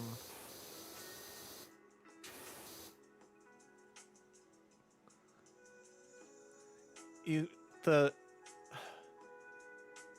Yeah, and you might as well make them bigger, right? I'll tell the artist, yeah, we gotta go H's on these. I when I'm trying to think, because I gave my artist a lot of room. I think I had one reference, but I said like I want big hair, I want big green hair, and I want boots, and I want something else that has like a purplish tint to it, because my favorite color is green, and I kind of like how purple and green go together. So he gave me purple eyes, which fits perfectly. But yeah, I haven't looked up. Oh, a PNG made. Um, my suggestion is to go to DeviantArt. That's my highest suggestion. Is go to DeviantArt for finding artists, because, and I can't. It's kind of a bummer that I can't share the visual novel I made, because it has like my name on it, and like it also has films that I made with people that I know, and I don't want to ask them permission to be associated with this and such. And but seriously, look at DeviantArt. Some of them show their prices, but the ones that some of them don't. And if you like it, just write them. You would be surprised on how they respond. But just, get ready to, like, I would say never try to haggle, not to say you would. So like whatever price they give you, that's their price. And I've heard of people that try to get it for free, which is disgusting, you know.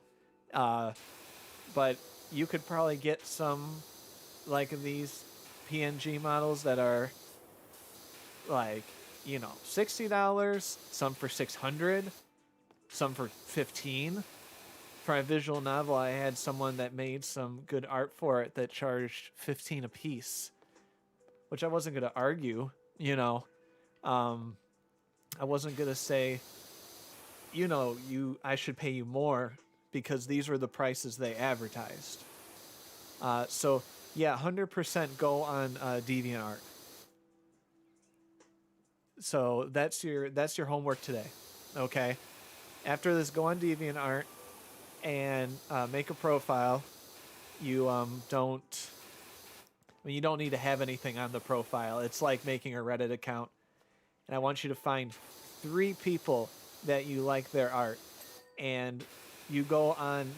They have like the newest DeviantArt like images, like the newest ones when you open up the page, and go through those, because sometimes if you try to look up like I want to have someone that has like blonde hair or something, um you may get examples from artists that don't even create art anymore on the site. So Get an account, look at the new ones, pick out 3 people that you like, ask them if they do commissions, and they'll give you their honest prices, and you go from there. It's quite simple, and it's always kind of exciting when you talk to people and then some of them will say 20, which is easily doable, but then you get kind of bummed out when someone says, yeah, I'll do it for 200. But all of their art is great. You're not going to say their art isn't worth that, but yeah, you should definitely go for it. Let me know when you do it too. And then Super Sexy Boing Boing, if you're still there, do you have a VTuber? Do you have an account? Do you have a profile? Do you have a person? Do you have a guy? Do you know someone that rigs their that rigs really well? Because I might look into that. I shouldn't splurge, because it's like because when you do filming, there's an old saying like you should use what you have, because there's always going to be more out there for you to purchase. Because it always can be like, well, I have this camera, but this camera is $800 more, and it's got, it does better in dark light, or has better colors. Or then I can, once I get that, if I get this really fancy $1,200 lens, then I'll be a star filmmaker.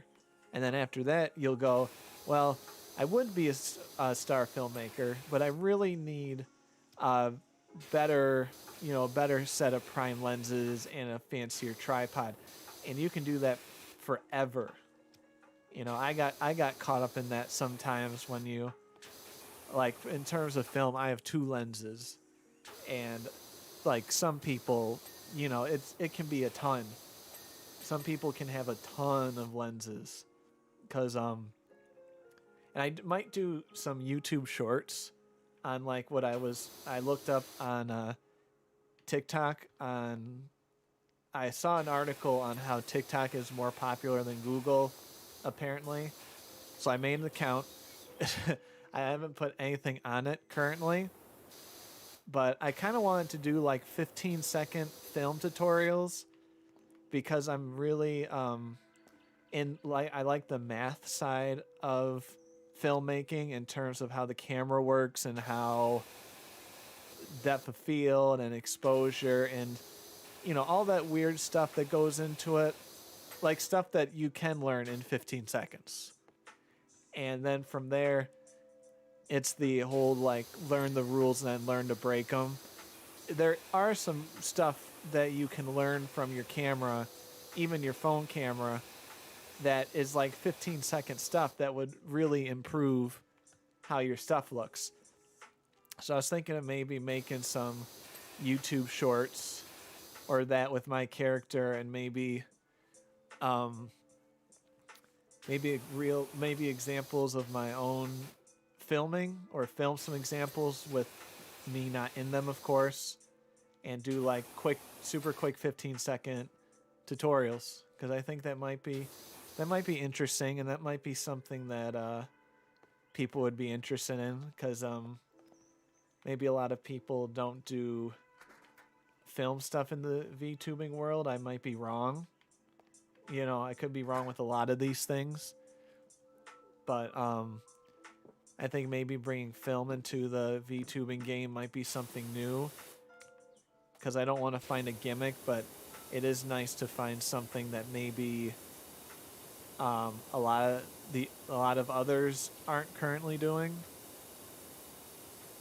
So that's a route I might go, along with doing this, of course, doing some more film work. Just like a lot of projects, I get really antsy if I don't have a project to work on. Because like the visual novel got done pretty recently, and you always have those it's always easy to have ideas. It's always difficult to put them out. Like this VTuber thing, it's like somewhat easy to do, but I really planned my best out and did way too much research. And at the end of the day, I just have to practice doing it. It's I can research all I want about how much is said about this, the how they communicate with their members, how they thank their members, how they talk about the games they play, how they react to like horror, because tomorrow I am going to try to play, because I said it, I'm kind of deciding if I want to do it, because I mean, I'm at the point where it doesn't matter if I change it, but I don't want to change it because it's like my first week doing it. There we go. My first week doing it. But it seems like a lot of horror games people play, a lot of scary games that people play. That's why I put that Nightmare Ned one up. I still put it up, even though, and I put it up without commentary. And if you saw that, I actually took about 33 takes before posting it, doing my little synopsis at the beginning. It was pretty insane. And so I have to learn that I can't, like with this, I can't do double, triple, quadruple takes. When I talk about super sexy boing boing person, I have to live with the words that I say, such as that. And but I do really appreciate them coming, because like that's part of the community that I need to understand and thrive with. But yeah, I think maybe doing some of the film stuff, because like it used to be filmmaking when it first started. It was actual film, and it cost, you couldn't redo it, and it cost a buttload of money for the equipment and for the film and to process the film. It was just a mess. You couldn't do it on your own. You could do photography, but to do film just was really, it cost a lot of money, so a lot of people weren't able to do it. Now, I mean, a lot of people are on their phone and they can do it right off their phone. Will they be able to do as much as they can with like a full cinema camera or that? No.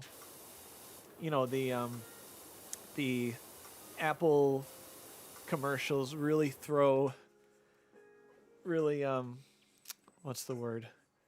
I know rose tinted glasses has to do with the past, but they, how they make the iPhone commercials look perfect. Like, oh my goodness, if I get this camera, I can make all these shots good or really well. So much of film making it look good has to do with lighting. You can have the best camera in the world, but if your light setup is horrible, your shot's gonna look horrible. So whenever you see those iPhone commercials, try to see if you can pick out some of the really fancy lighting, or when it says it can shoot in dark. How there's always I remember the commercial, how it's like it can shoot, in super dark night mode, but the photo example had like neon lights with it. That's kind of like blurring the lines of what that truly means. What do you? No, they don't. They have the best. Okay. They can do a lot more than other cameras can do. Other phone cameras can do. But cinema cameras, it's not, you don't have the same control. You can have it looks, the stuff that you get on your iPhone is beautiful, but you don't have the same amount of control that you can tinker with as you can with a cinema camera. More specifically, the lenses. The lenses on like cell phone cameras are good to a point, but you cannot substitute cell phone camera lenses for the real thing, because lenses are probably a little bit more important than the camera themselves. Yeah, okay, I know they have. I learned that.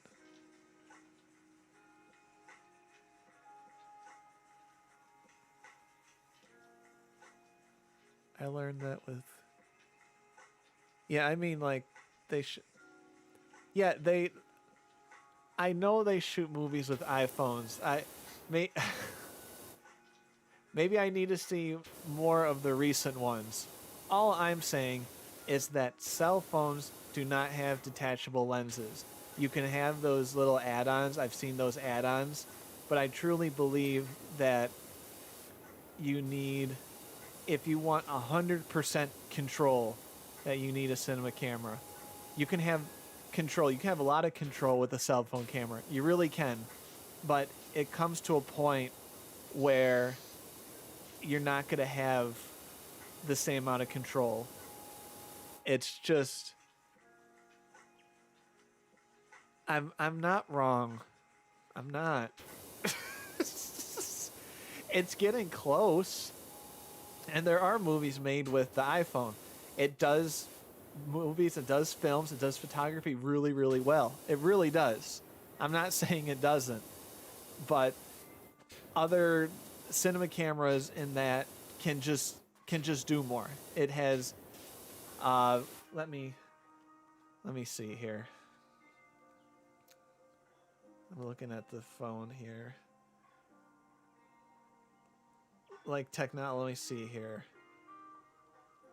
I have a Samsung, so what, the newest iPhone? I know you're joking, but I still want to try to. I still want to. I know you're smart, but I at least want to educate myself because I don't have an iPhone. Okay, so it looks like iPhone 13 Pro Max is the fanciest one they have. And the camera. Let me see here. The specs. Yeah, 12 megapixels. I know you're joking. I'll go back to the power wash in a second.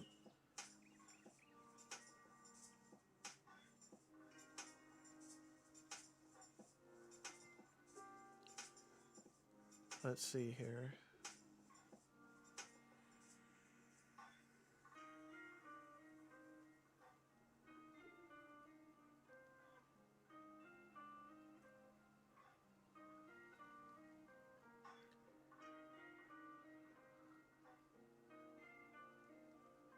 Yeah, so see, for an example, because they're getting up to that 8K and 6K thing,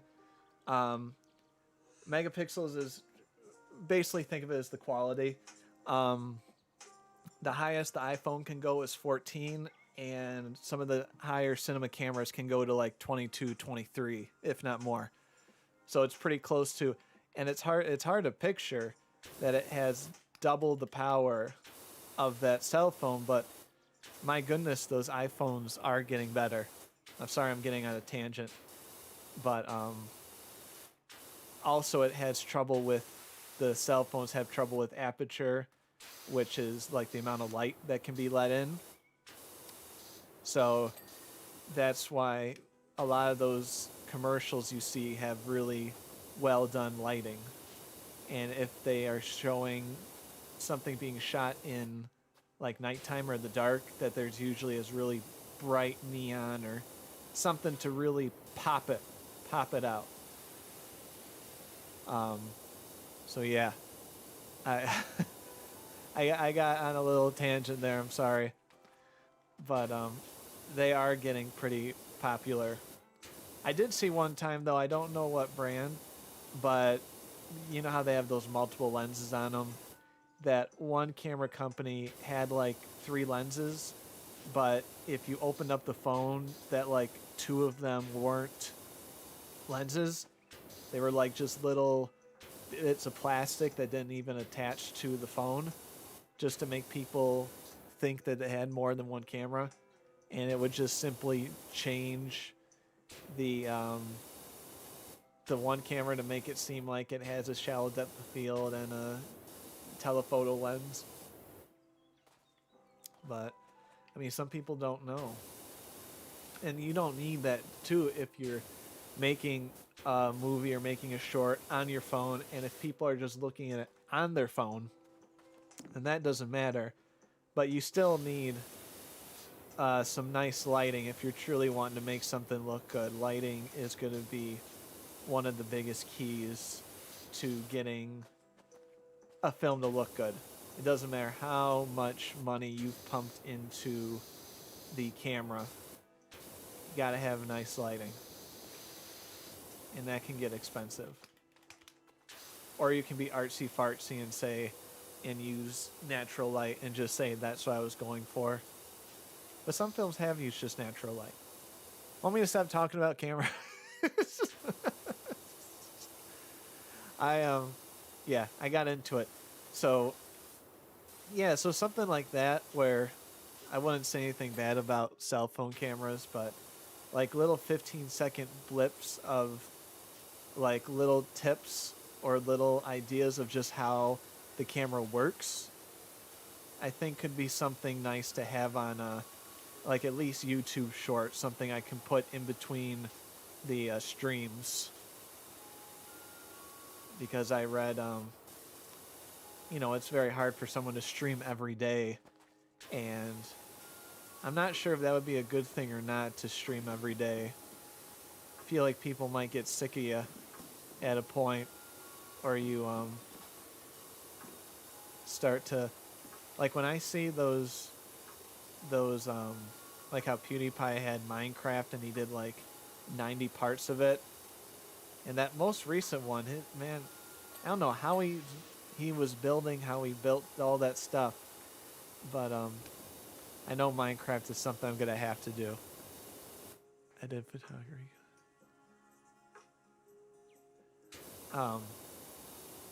But I might have to do Minecraft just for a little bit. But if there's actually, if you're interested in more photography stuff, there's a subreddit that has like, they're doing like weekly classes with like a huge group of people, and they all critique each other, and it's been really interesting. It's like called like Photography 2022. I don't know if you're interested or not, but it's nice when you have like not only semi lessons, but you have people that you can communicate with like on the spot, because that's something that you don't get that are all wanting to do the same thing. Because if you're not taking a class, that's almost impossible to find. I mean, like, that guy made bank, but I felt bad for him. I saw a whole thing on how it was like he made so much money, but he didn't know what to do with it. And it seemed kind of like a sad ending. Like, I don't know what happened to that guy. I know he sold it for like 2.5 billion, which is insane. But I heard that like whatever he's been doing now, like he wasn't happy, which is kind of sad. It's kind of like the same thing with the Pendleton Ward, the guy who did Adventure Time. He was kind of a depressed person the whole time. So it teaches me, at least, or it should teach other people, that just because you have success doesn't mean it's going to bring you happiness. I think that's going to be a good test for me here, is that am I going to enjoy this even if I'm not successful? Because if I can't enjoy it, which I'm enjoying it now, if you can't enjoy something when you're not successful, it's not going to change once you become successful. It's still the same. You're still doing the same thing. So, yeah, so even with all of that fame, that Pendleton Ward, as far as I know, has still kind of a depression kick about him. But maybe I'm wrong. Hopefully he's doing okay. How about I do Roblox instead of... Oh, wait, what? What topic? Minecraft, Notch? Roblox? trying to be happy with what you're doing in life. I'm not sure which one. I'm not sure if it's Roblox. I just saw I saw a video the other day on how Roblox uh, is officially makes more money than Nintendo, which blew my mind. And they do it basically off of child labor. It's a really weird system where the the people create games, but then no one plays the games unless you advertise them. It's kind of like VTubing with um, where you can be like not seen, but oh god, what am I saying? You had to like pay for advertisements using Robux, and how you got Robux is with your parents' credit card, and 99% of the people that bought advertisements or that never went anywhere, and so it made. I think Roblox is like it's like in the public stock exchange now, making more money and not being happy. Yeah, I think that hits hits a lot of people, you know, and it's odd. It's weird to think about because you want to be happy with what you're doing, and sometimes you're stuck in a certain area where you have to do like a job, or maybe you have your dream job and you find out that you don't enjoy it, which was also kind of uh, bothered me a little bit when I got a little bit into the film industry. I wasn't, I didn't make motion pictures, but I was making, I worked with Ford, and I was working with major companies, and it paid okay. It wasn't insane, but I wasn't happy, and it really surprised me. I really thought like, I made it. I haven't made a big film yet, but like I wasn't happy, and it wasn't not being happy with what I was working on. It was like the whole process.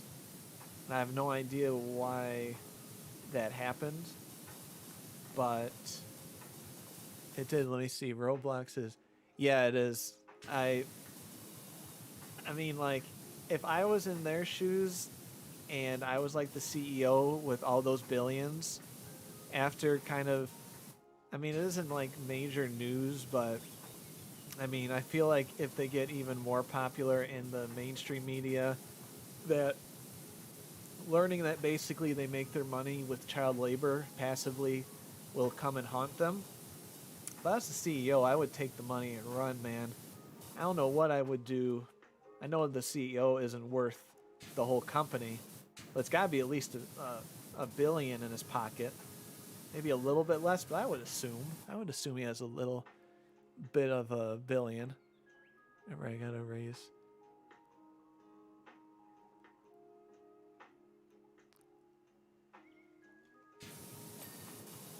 Yeah, I was very lucky to have tennis for as long as I did, but when COVID hit and I lost my main, my goodness, how much have I done? When I lost my main job, I didn't have, like, you can have USPTA credentials for coaching, and what I had was just basically contacts because I worked at the place I originally played at. So I got my job because of that, but I didn't have like the full blown credentials in terms of the certificates, and so I had real big trouble where this winter I didn't teach tennis because I couldn't find an area. I'm hoping that maybe it's kind of fate telling me that maybe you should try something new or go on to a power washing business. But I hope you find that dream job, and if not dream job, find that job that you're able to because that's my figure. If I have to do another job solely for money at this point, which I mean they all are, like, you know, it can't be perfect, but whatever job that would be, I would have to make sure that it would be a job that I didn't have to take home. Because if I'm, you know, if I'm working up for a dream job and I have to do like kind of like this job that I kind of don't enjoy, that somehow to keep it at work, don't let like a certain email or a certain like it'll just start like a slippery slope of, oh, can you check your email when you get home, and then pretty soon it'll be, oh, we have a meeting, uh, we're having a meeting tonight because it's in a location that's in the Netherlands, can you do it? And if that job I didn't enjoy takes away time from potentially the hobby or something that I'm working up to um, becoming, be like a graphic designer or something. I'm not going down that route, but like you could be working on that. But if you have a job that's like taking control of your free time, including your work time, then that would be like worst case scenario. I just want to be an evil landlord. No, you don't. No, you don't. You want more. I know you want more. What would be a dream thing you would do? If you had like the abilities, if you had the instant abilities to do something, like play an instrument in that, what would you do? Curious on that.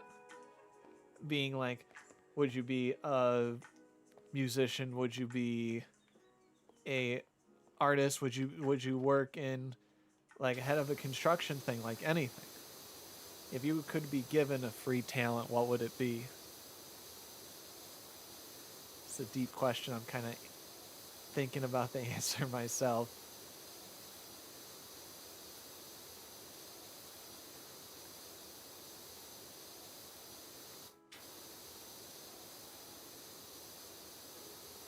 Okay, yeah. Um, I was in. I don't know if you've. I haven't gone into the webcomic world more as like the kind of the. I really like the 1970s weird kind of Mad Magazine ride with Robert Crumb. Do you know Robert Crumb? He was the one that he made the Keep on Trucking bumper sticker, but his actual comics were horribly grotesque and inappropriate. And once again, sorry, the 10-second delay is messing with me a little bit. If you have never heard of Robert Crumb and you want a really, really weird documentary, go watch the documentary based off of him. He has one of the most bizarre lives, like, imaginable.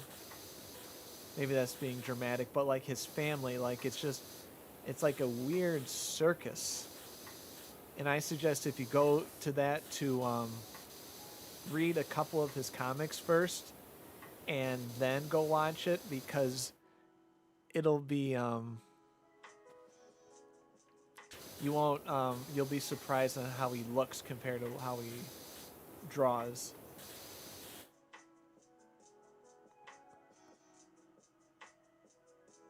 What's Manu?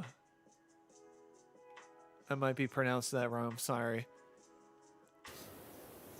Is that a type of online comic webtoon? Is that like like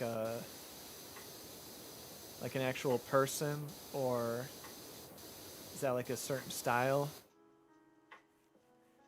And yeah, his art is interesting. His brothers, Robert Crumb's brothers, are interesting. His mother is very interesting, but his I won't give it away. There's kind of a punch in the face end that's kind of not expected, but he's still alive. He isn't dead at the end. Korean manga, basically.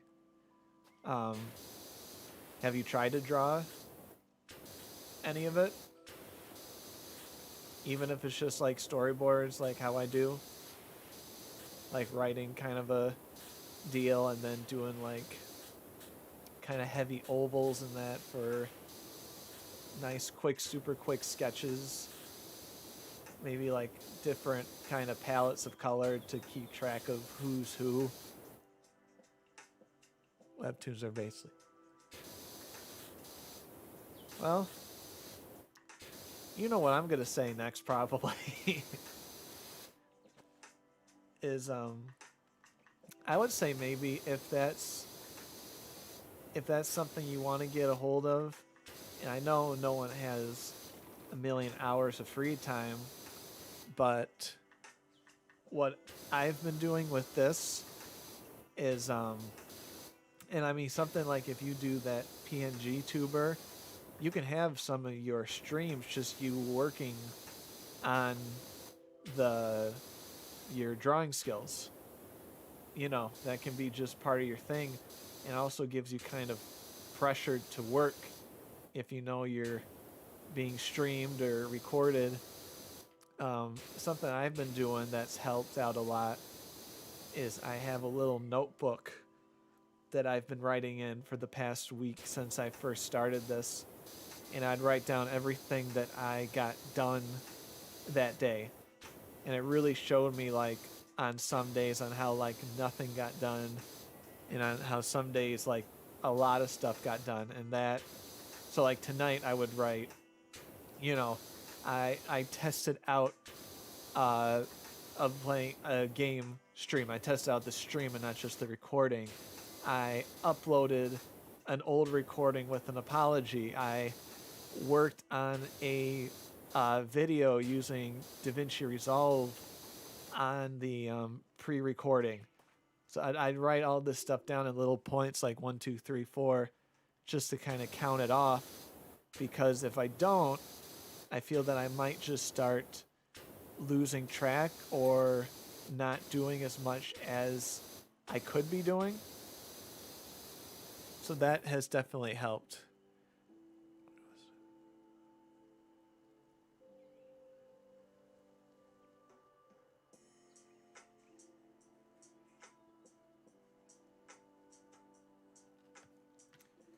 Yeah, everyone's got zero experience.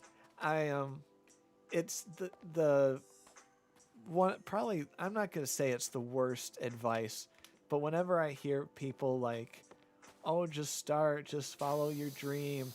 Everyone's got to start somewhere." It almost is a put off to me because it's like what they have to say almost. No, it someone might have. I mean, it probably is if you look it up, but that is something I just kind of did on my own. I got a fancy notebook for Christmas from a person like it's a local company, you know, that's like the mom and pop shop that they make stuff like notebooks and that. So it was a really fancy notebook, and I was trying to figure out what to use it with or do with it, and it kind of clicked together. And I got this Beyond Fancy pen, which was made in Texas, it said, and it's got the most satisfying click. It's hard to explain, but between the fancy notebook and the fancy pen, and the fact that I didn't need to purchase either one, I think has helped out. So yeah, you're more than welcome to use that. But yeah, I just kind of made that up on my own. But I know it's not made up. But it has helped keep me focused. And I also thought that doing these streams too might help me stay focused with future projects, that including like those YouTube short things, like going, I hate the term those who can't do teach, but I really do want to do a little bit of teaching stuff when it comes to the filming. So I thought having this kind of stuff might just give me a little bit of pressure to continue going on with it. Because I do have friends that are still in the film industry, but we're not as tightly connected as I wish we were. There's no excuse but me there, and you have to find this fine line balance between semi begging or just kind of being there as a friend, because you want to work on their projects, but you can't just say like, oh hi, how's it going, can I be in your project, can I help with your project, can you do my project. You got to talk to them as a person as well, which is difficult sometimes when you really want to continue working. But we the place I'm at right now, in terms of the film industry, they took away the tax break, which really stunk. And also having here is like, I can't make an excuse. There's no excuse just because that my contacts aren't as solid as I want them to be. Doesn't mean that I should just completely just stop trying to do. Missing link fact, okay, I don't want to hear that fact, Hunter. Yeah, I can't let certain tiny things like that stop me, but I have to be realistic with my goals, and I can't say, okay, starting tomorrow, I'm going to be the perfect filmmaker, and everyone is just going to bow down to me. It's not going to happen. I got to do smaller goals that build upon each other, and then hopefully that creates something fantastic while still doing this VTuber stuff at the same time. Hopefully having both of those kind of help each other out, sort of deal. I even forgot I was cleaning this treehouse. But it's getting there. I'm getting the in-between cracks here. But yeah, now I'm thinking about film or animation. Yeah, and look around if I would suggest though too, if you want to try the drawing, to maybe try that, at least give it one more shot, because that could be something that, I think I said this before, sorry, if you kind of want to give yourself a little bit of peer pressure, that's something that you can stream. And even if only like one person is watching, like you are with me, that kind of helps. It kind of helps talk it out. It kind of helps clear your mind or think about what you should be doing.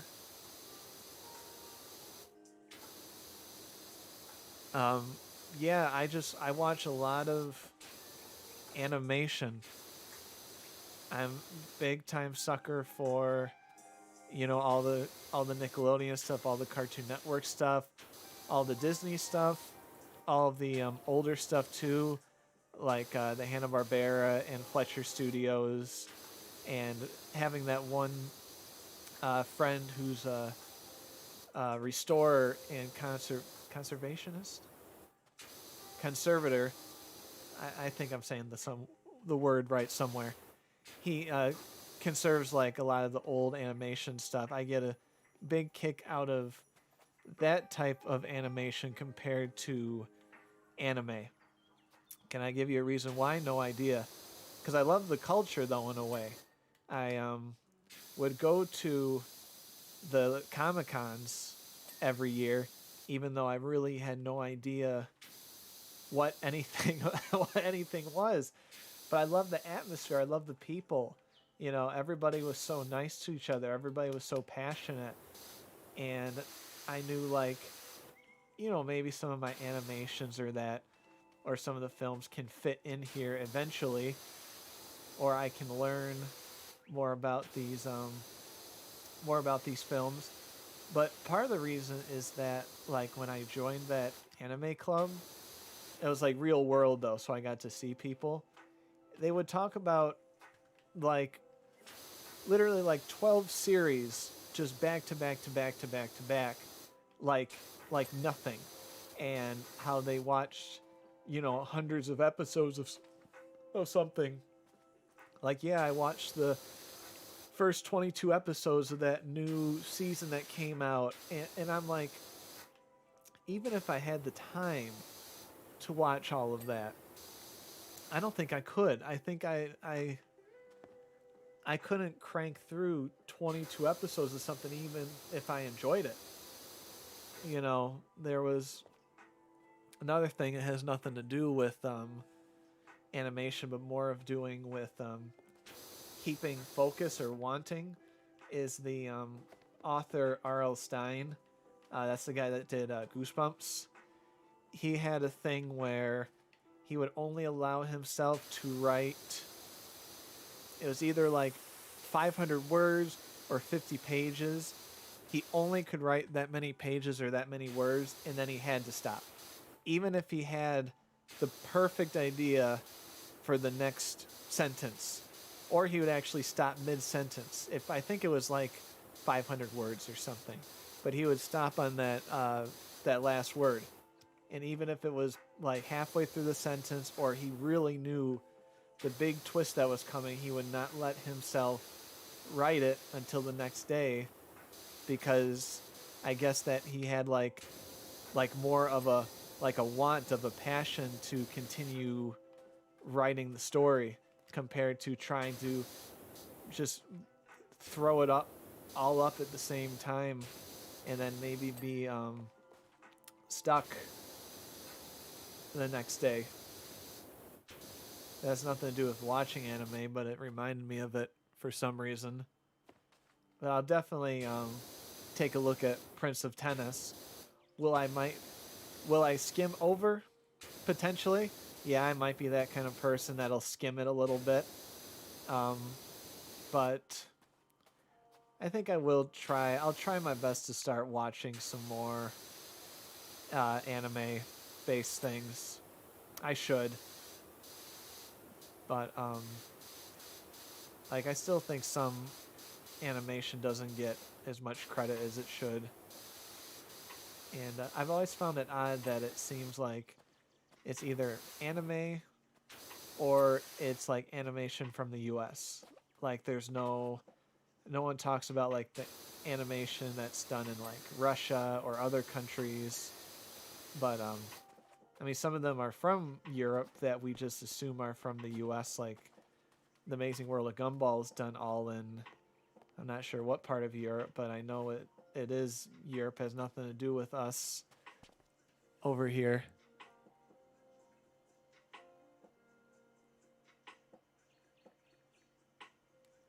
Oh, I've seen how they've, like, especially like the 1980s like anime where like they had to do like every single, and they would do that roll where they have the sheets of paper like in between their knuckles. I think it's called like a roll, where they would roll back and forth through it to see like if a character is falling on the ground. They would kind of roll the 6 sheets of paper back and forth and kind of fiddle with little bits of here and there to make it look nice and smooth. That was amazing to watch. Like that Miyazaki guy, I believe he was demonstrating a little bit of that, and it was amazing to see how quickly he was able to like figure out how to switch up the joints and the angles and all that. He was also kind of a mean man, I was told. He walked out on his son's premiere movie because he didn't like it. And I thought that was kind of... Where am I putting this? I'll put it there for now. I thought that was kind of sad. But yeah, hand-drawn animation stuff is awesome. I did make one that did get into a film festival in San Francisco to be all fancy. And I did do one where it was all ink and paper. And I have an overhead projector that I got from that animation guy I keep bringing up, and it's a projector like you'd have in like old school times, but I was able to take photos of the my drawings and take a snapshot of them and then put them all together as an animation. And I did the mouths kind of like South Park, where the mouths were cut out, and I would like take a picture of the subject, and then I would put a E mouth on it. Like I had different vowels for the mouths and all that. So I would have different mouths, and I would take a picture, take that off, put another one on, and that was really fun to do, though. Anime is a mistake. Yeah. And I I don't consider it a mistake. I've I've always been curious on how the culture came to be. I mean, people think of a stereotypical culture like you think in anime conventions, but the passion, it's always interesting to me on how much passion for anime is. Do I know the reasons like why? I mean, the animation is fantastic, but why Japan? Why did Japan have so many great animes, or Korea? Seems like a lot of the Asian cultures did really really good animation. Um, I don't know why that came to be, but it did, and it's here. And it seems like that it's hard for the U.S. to try to make their own or draw their own like animes and that. I know Avatar was close to it, though I haven't watched any of those. But there are a ton of animated movies coming out this year that I am psyched over. I forgot the name of one, but there was one. I wish I knew the name. It has a wolf in it. It's not an anime. It's 3D, but it's got like a 2D vibe to it. I don't know if you've played like Sly Cooper, but it has that vibe to it, and it's just really, really, really well done. And I really it was just, I'm really looking forward to it. And it was funny with the animation club I went to that was more focused on Western animation. Our final day, we had a whole series on what movie we're gonna watch, and there was like 12 choices, and some of them were deep choices of independent animation movies and blah blah blah. But Boss Baby won it out, and you know what? Boss Baby was actually pretty good. I think sometimes what happens with animation, which is a shame, is that they'll say like it's bad because it comes from a certain company or it's mainstream for people. But yeah, Boss Baby, I didn't see the second one. The first one I kind of liked. Like, oh, yeah, like with the adaptations, with the comics to the anime, that Ito, I don't know how to pronounce his last name. The one that does the horror comics, how his one series on see, this is part of anime that I don't know how to pronounce these words, but he did a whole book series on spirals. I think it's the word spirals in Japanese, and he does horror comics, and they are just so well done in such a gross, disturbing manner. And Adult Swim is actually doing it. Like they have a studio. I'm not sure if it's in Japan or not, but they have like a studio that has worked on animes in the past, and they've shown little clips of it, and it looks exactly like the comic, which is fantastic, but it's like at least a year or 2 years late. So that always kind of worries me. Yep, you got it. You got it. Yeah, he is a weird man. Yeah, some of his stuff like is really disturbing. And yet when you see the man and he talks, he's like super like semi-normal. You know, like I think the first one I ever read, and I read them before that animated series came out, which I think was okay. A lot of people thought it was horrible, but I thought it was okay. I was able to find his whole collection of comics for free, but his Layers of Fear. I'll ask you this: have you read Layers of Fear? And if you have not, I suggest you. So have you read Layers of Fear from him?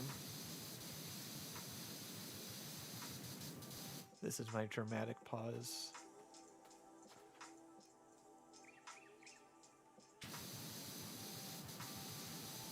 Um, I'll unpause myself. Um, so if you have not, I mean, always try to buy the book, and I try my best to be like legal, but if there are other means to find it legally, try to find and read Layers. It's, I would say, is you don't want to build it up too much, but easily top 3 of his creepiest uh, comics. Easily top 3. Have I memorized all of them to make a full choice? I have not, but from all of them that I've read, and I've read a lot of them actually. Oh, but it's this weird kind of horror where it's like psychological more than like blood and guts. I mean, there are blood and guts, and I don't like horror in general, but something about it's got this psychological side of it, and okay, if you're not, and part of it is his illustrations too. It's one thing to describe the comic; it's another thing to like read it. Like, do you want me to give it away? I can give it away if you want, because it's a kind of a gross and interesting concept. If you don't want me to, I'll understand.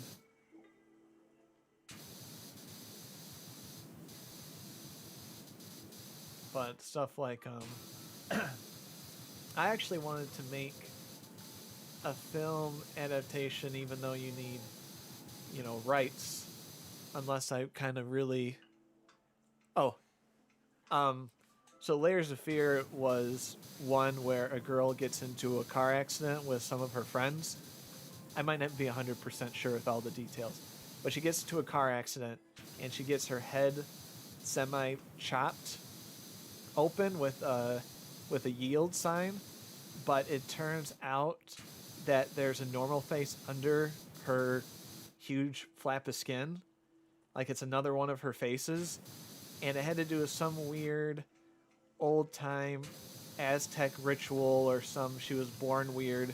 Anyway, like every year of her life is another layer of her face, of her body.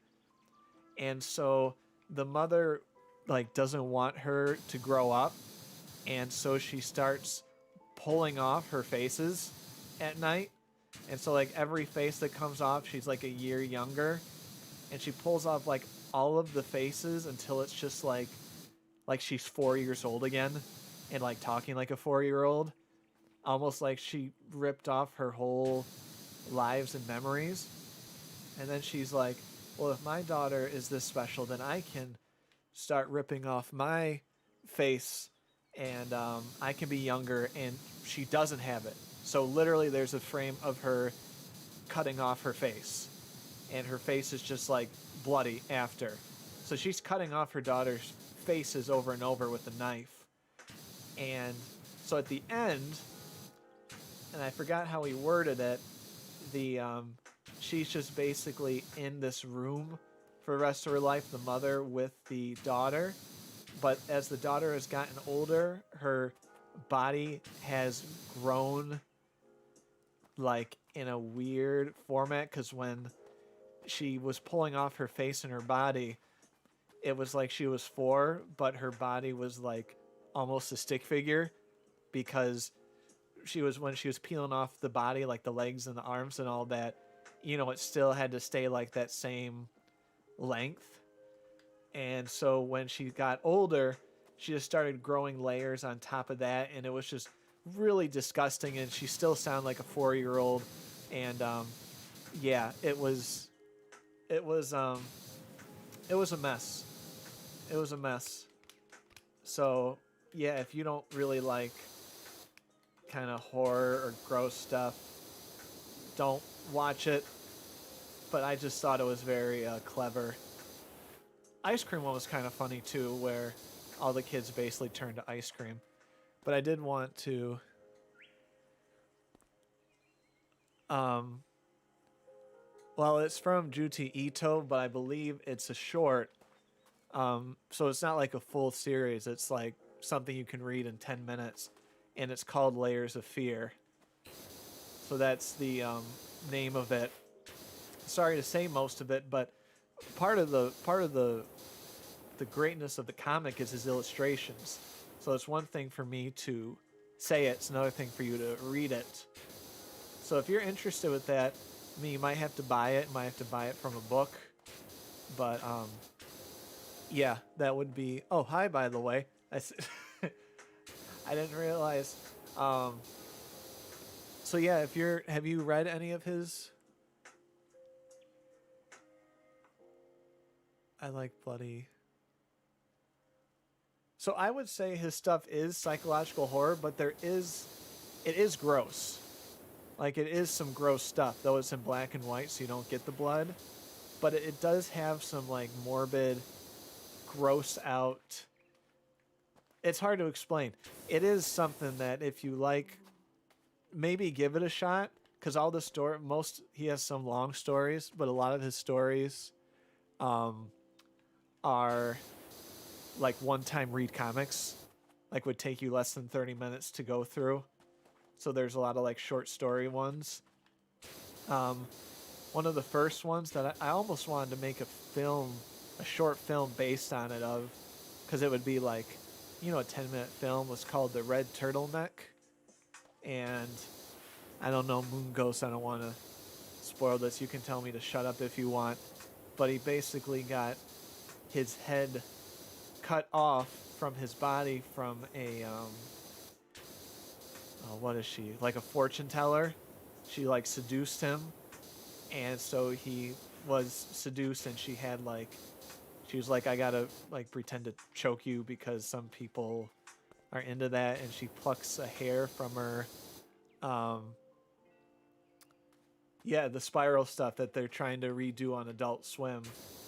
But she plucks a string, like a hair, from her head, and she starts to like wrap it around his neck, and it gets tighter and tighter, and he says he can't handle it, and it kind of just pops, like the string just goes off, but nothing else like happens. His like head is fine, but she says like, you should wear this turtleneck, and it's like a white turtleneck.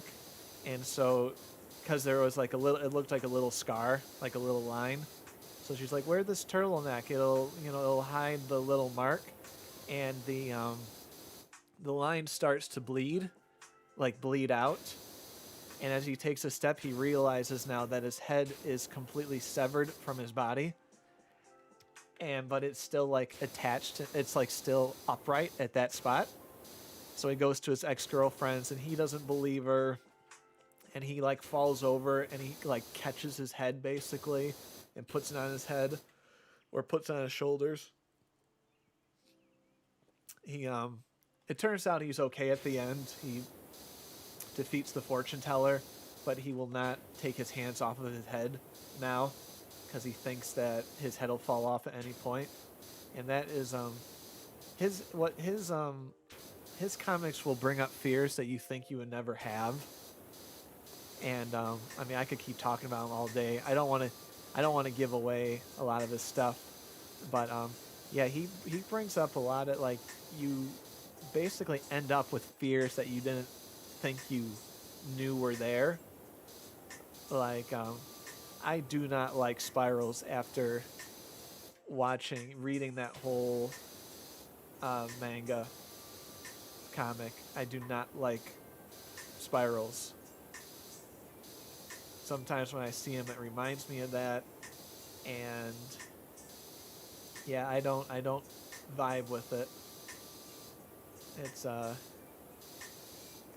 It's it's gross out comics that has just the right enough psychological horror for me to keep it going. Especially with that spiral where that guy slowly turned to a snail. Ugh. And then like the bully turned into a snail. Ugh. That was that was gross. It was kind of a depressing end. I guess sometimes there needs to be. I tend not to like stories with too depressing endings. Um, but, you know, it can't be fairy tale endings.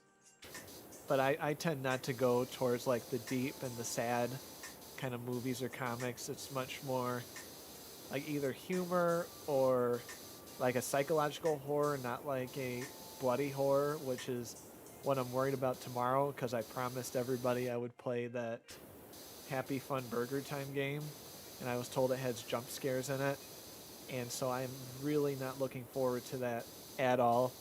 Um, I don't want to change my schedule since like this is my first week honestly doing it. So I might have to bite the bullet. I also read that there's a lot of like extras that you have to explore to find, and I am not inclined to try to find all the creepy stuff. So all I heard was that it was a short game, so it'll be like a one-time play. But yeah, there are other games that I have in my head that I'll make sure to like kind of semi-play through to see if people would like watching it. Um, there's also some older games that I'd like to play, like from like I don't have that Elgato card for the like the Switch games and the PS4, so I can't do any of those games for now. But I can do because I have all the stuff, um, like big video game collector. So I got all the systems basically, but you know I was couldn't figure out the like Wii emulation, but I was able to figure out like the GameCube and PS2, and I feel like a lot of those have some gems in them. Um, like there's a lot of really kooky PS2 games that I think I could make into series, but it's just a risk you take because some of these games, if people don't know what they are, or if I don't like grab their attention within the first 3 seconds, then it's all over, you know. And it's either that or also I like the really crappy video games, the professional ones that come out. I think there's a difference between like the ones that are crappy that have a big budget and those that are not good that were made by one person. I think there's some charm when a major big group comes together and makes a game that isn't good, or it's not good enough to the point where people enjoy it. Um, so there are a lot of games like that that I own or I've seen. There are a lot of oddball games that I just hope to bring to the table that maybe people haven't seen, or because I haven't done a lot of VTubing, nor I've done like some research, but not a ton. But it seems like it doesn't dive too deeply into um, games that aren't too current. And I could be completely wrong, but I'm comparing this to like other streamers, Like Vine Sauce is someone I like to watch a lot when it comes to crappy games. I watch Game Grumps a little bit. It that guy gets like way too sexual with the other guy like all the time, and it's really weird to me. Like I'm not against any of that, but it has such a weird vibe because the one's married, but he's just like, I don't know. Maybe I'm not in touch with my masculinity where I can talk the way he does, but yeah, it's kind of a put off. But they play a ton of games too that are all over the place, like good and bad. How am I only 70% done? At the very beginning, I did a car and it took like, I did a car at the beginning and it took like 10 minutes. I'm getting dizzy here. Okay.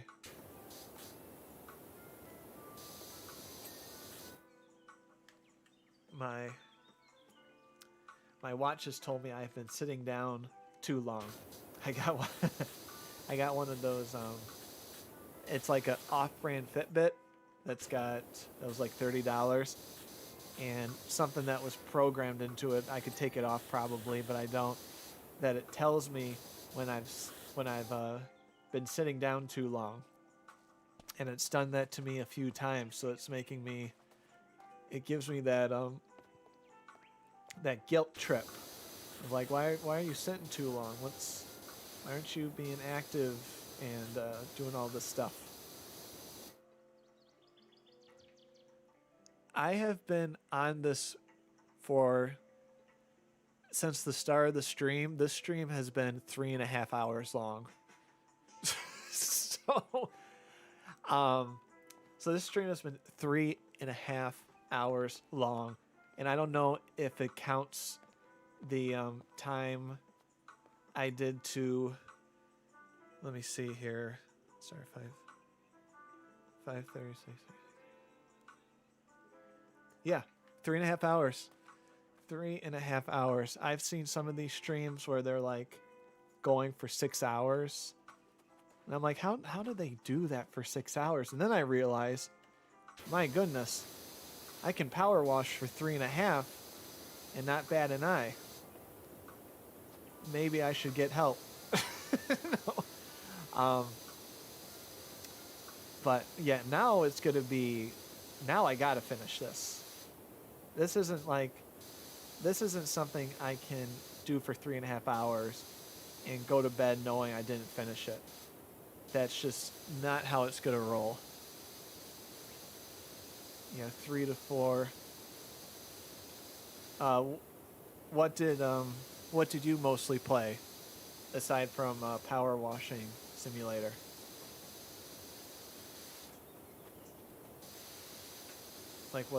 Pick your poison on certain games that you play or will play when you become a PNG VTuber that works on his drawing skills with making a webcomic, which I know will happen.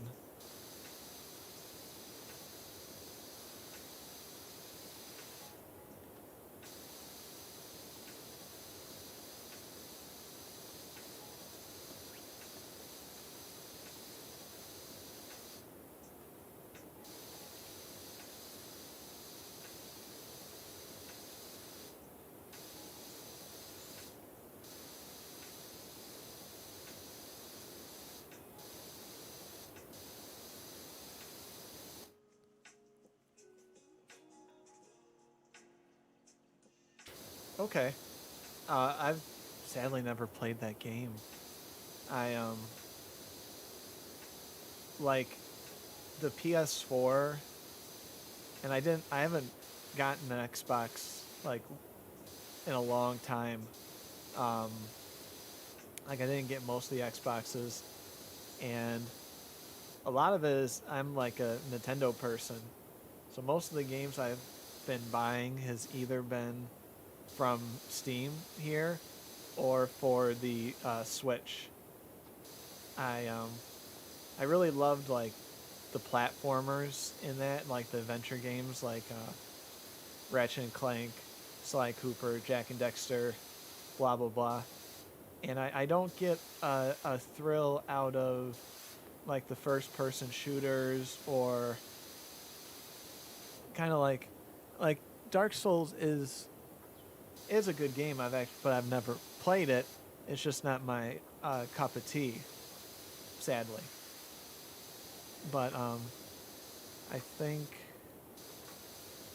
I do need to start getting into games I might be more uncomfortable with, to because I might find a game that I thought I would hate that I turn out that I really enjoy.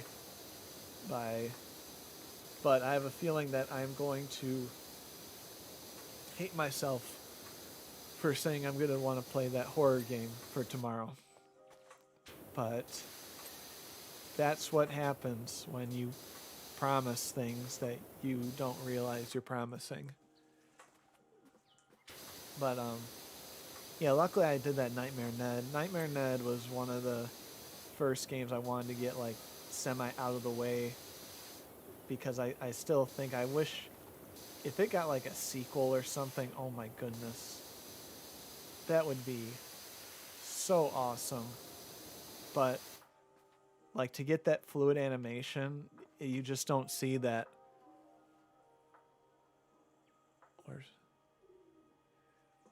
No, I know of it. I haven't played any of them. I think I would say I do Nintendo, or I do kind of like goofy games almost. I'm trying to think here. Like I try to buy a ton of games during the Steam sale, but I guess a lot of point and click kind of adventures.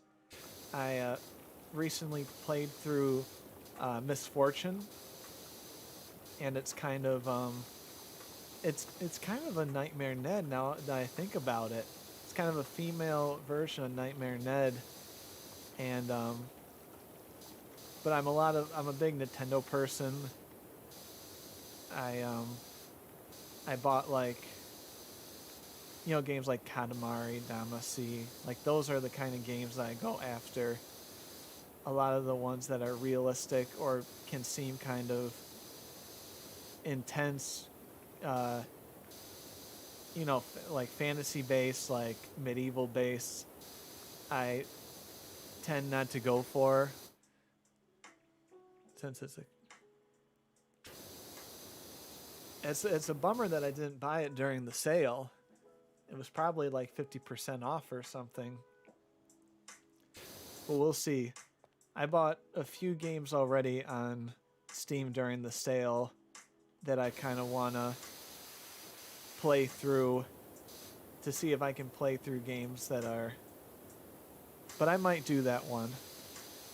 But there's some games I know I want to get into that I'm literally holding back because I want to stream it. Like Nightmare Ned was one of those formalities where I don't want to play the game too much before going in. One of my fears is like being bad at the game to the point where I can't beat it and like annoy the people that are watching. But like so that's like I want to do like a pre-run of the game. But then if I do that, then you might not see, I might not give genuine reactions if I know what's coming up. And I'm not good at like faking. Like, oh, I didn't see that twist coming. I can't do that. You know, I'm trying to think of an example of, yeah, but like, I want to try my best to not play the games, have the stream be the first time I play the game. But I know I'll be okay, like certain games like Grand Theft Auto. I kind of want to play the older ones. I didn't, not the new set, because apparently the new set is like really poorly done. Like they gave it to a tiny studio to do, but Steam had the original ones on, so I got those. But I don't know how many people are interested um, in watching the older Grand Theft Autos compared to, 5, which has been out for like, God, 7 years or something. I know it was on the 360. Because I've seen like the memes about it, kind of like Skyrim, where you just keep buying the same game over and over again. And I think we have no one to blame but ourselves for that. Because, if your game was making a buttload of money, why would you try to make a game to compete with that if you are already making too much money with that one? Luckily, it looks like they've been doing like some DLCs and that, but it would be nice for a new Grand Theft Auto to appear. But I know one of their major writers recently, I don't think quit, he just kind of retired, which is a bummer because writing is such a huge part of it. Oh, they're making a new Stanley Parable, which I am pumped up for, which I'm not sure when it's going to come out, but like that's a game I really enjoyed. And the one of the writers of that made a depressing game called The Beginner's Guide, which I think was my first stream on here. That was the one where I didn't, I just uploaded it, kind of like what I did with Nightmare Ned, but I did it on purpose. That was still at the point where some people may have thought I was still, I'm losing my voice actually from how long I've been on here. If you can hear that, I gotta get water. My goodness.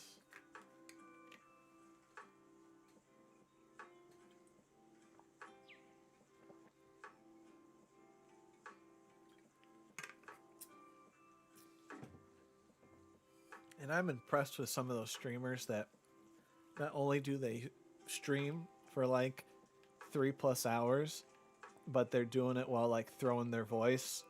Because I know some of the female streamers like kind of put on an act, not so much an act, but they kind of throw their voice to make it more hyper, more happy, more, what is it, kawaii, something like that. Dear God, they kind of throw it to make it more cutesy. So if I had to like not only talk for this long, but like fake a voice, oh, how am I gonna do this? Let me see here. My God, do I have to do it like this? Oh, no. Look how much. There's so much. I have to make it. And I know at the very end it's good. They're gonna be like, "Good job. Here's a school you can do now." Because I did a playground, which was one of them, which was very satisfying. That little ding with the noise and how it becomes like extra shiny right off the bat.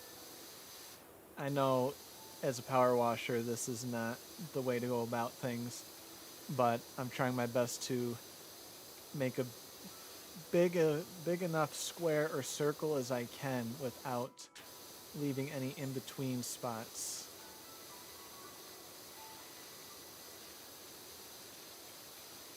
Cutesy voice. Yeah, I can't do that. I actually did like the voice changer because I know some people like pull that off. And part of the reason I did that too is because you automatically become a little bit more popular. A little bit of an advantage. Thus why I made my model female. Because I thought that was a little bit of a hidden advantage right off the bat. Not to not to be blunt. Oh no. Oh. But yeah, how they do, and how I've seen some videos where they like hit their foot and then they have like their normal voice come in and then they have to like pretend that never happened. That's always funny to see. Or it's always kind of sad when they have some of those videos where they accidentally show who they are.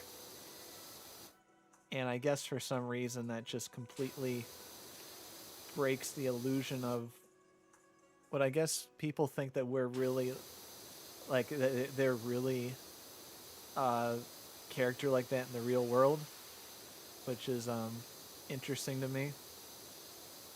Because I am not Guri, which I made up because I thought it rhymed. But then I realized Yuri with a Y, because someone said, someone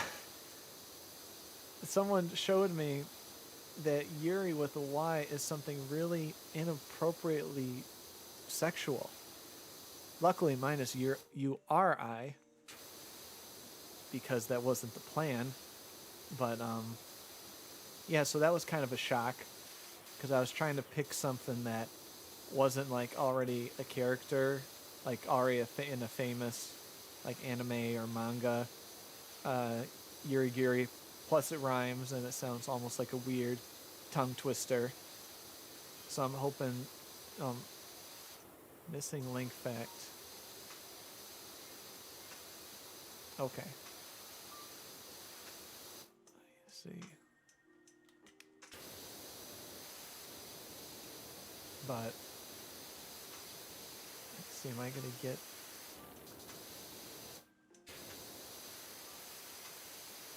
Yeah, I'll try to practice the cutesy voice. Maybe not. But I am impressed on some of those guys that pull off those voices. It's kind of eerie on how they're able. Oh, oh, they gave me 2 of these. They gave me a short one and a tall one. Maybe I was supposed to use the tall one for things a long time ago, and I blew it.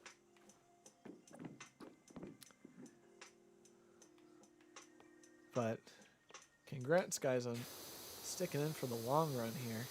I know we want this treehouse clean so I can buy that new power wash add-on for $5,000. But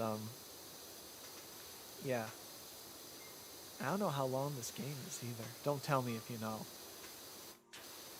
because it says beta, so I mean, I would assume that means that there's going to be more coming, which I am all for. But then it seems like some games are in beta for years, and I am not up for that jazz. I think sometimes people put the horse before the carriage. I'm trying to think of an expression. They show too much without having anything. Like a lot of what was that? There was a game based on the Soviet Union that looked like really, really cool like 2 years ago, and I haven't heard anything of it. I'm not sure if you guys remember the name or not, but yeah, it looked really cool, and the music was really, really like fit. But I haven't heard of anything of it for the past like a year or so, which is a bummer. It's also a bummer when you learn about games on how like the potential direction could have gone, because like the original BioShock Infinite sounded really interesting too, or when they have to cut out a lot of stuff due to time, or a new Silent Hill would be fantastic. That's a whole, I think that's a wound everybody still has. Oh yeah, okay, carousel time. Let's see, can I get some of that?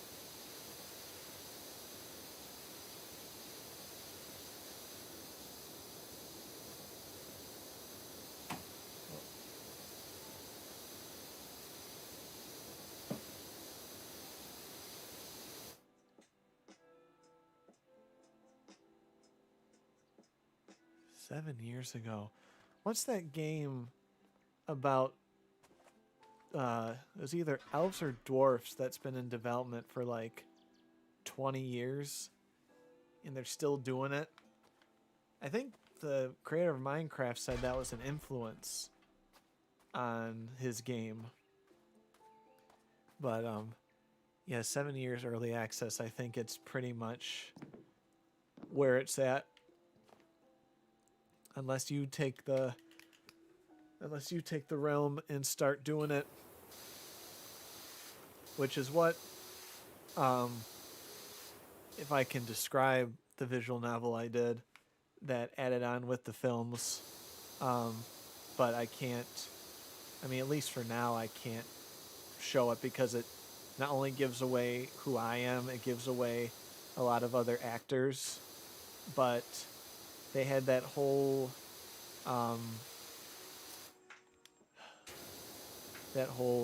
what's the word, controversy on that Yandere dev guy, on how he spent like 6 years making this game that looks kind of boring to play. I'm sorry. Yeah, Dwarf Fortress, yes. They and I'm sorry to say, for if eventually if people listen to this and they like it, from the playthroughs I've seen of that Yandere Simulator, I find it incredibly boring because it's so nitpicky in terms of exactly what you're able and not able to do. And I have seen bits and pieces. I didn't get a hold of it until that one guy was trying to make his own version of Yandere Simulator, and oh, it is finished. But I actually got a hold of the guy trying to do the Yandere Simulator game before things came out with him that were inappropriate. So I'm like, you know what? I gotta make something like this. And so I did a visual novel basically based on, instead of you being like the Yandere that everybody around you is one, all trying to kill you, and at the end it's like you become what you have tried to kill. It was goofy, it was short, but it was like I made it solely to make something, so because it seemed like there was a curse on people trying to make a game similar to his, but they wouldn't ever get it done because a lot of them were made by like 9-year-olds. They didn't know what was they dove in a little too deep, a little too quick. You know, a lot of passion. They really see it. Yeah, it's that Dwarf Fortress just seems like such like those kind of games I have big time trouble getting into. I mean, I don't know 100% of what it's about. It seems like saying dwarf, you know, it has to have a fantasy realm of it, but it seems kind of like a strategy. I'm actually not sure how the game is. I did know that the only reason that they put it out is because they ran out of money. So they said even though it's not done, one of them needed medical bills paid. So they put it out even though they didn't get the game wasn't all the way done.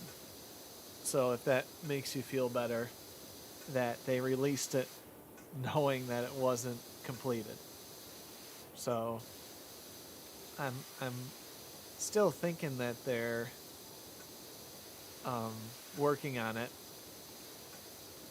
but I'm not the one that's probably going to buy it. It would be fantastic for them to get recognized, and maybe it's a fantastic game. City management. See, I would start panicking if there was like a coup. Like they tried to take me down as mayor, and then I would have to try to beat them off with a flag of whatever country I am a part of. And then, so yeah, those strategy games and real time, like Stratego, I can't pronounce it. I have a hard time getting into. Maybe it's because I can't focus as well. Maybe it's because I'm too worried about messing up right off the bat. I think it's that more than anything. But I'm waiting for the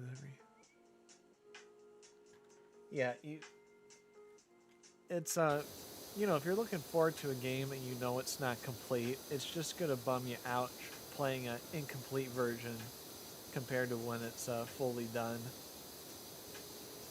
So that's why sometimes demos are a bad thing, and demos are mostly just to keep the hype going. But it can backfire. Ooh, that was a nice ding. At least they give me dings for the individual boards and not like a ding for when this whole underside is done.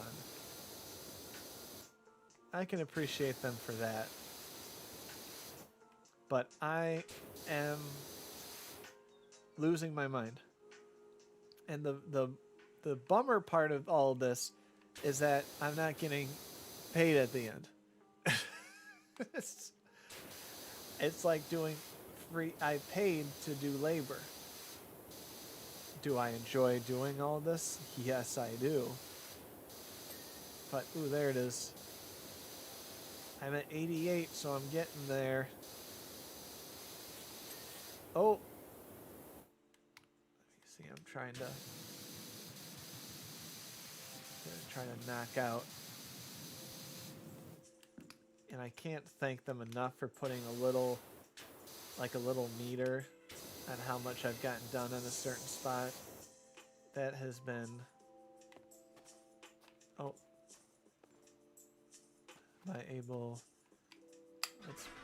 Let's pick this up and put it right here.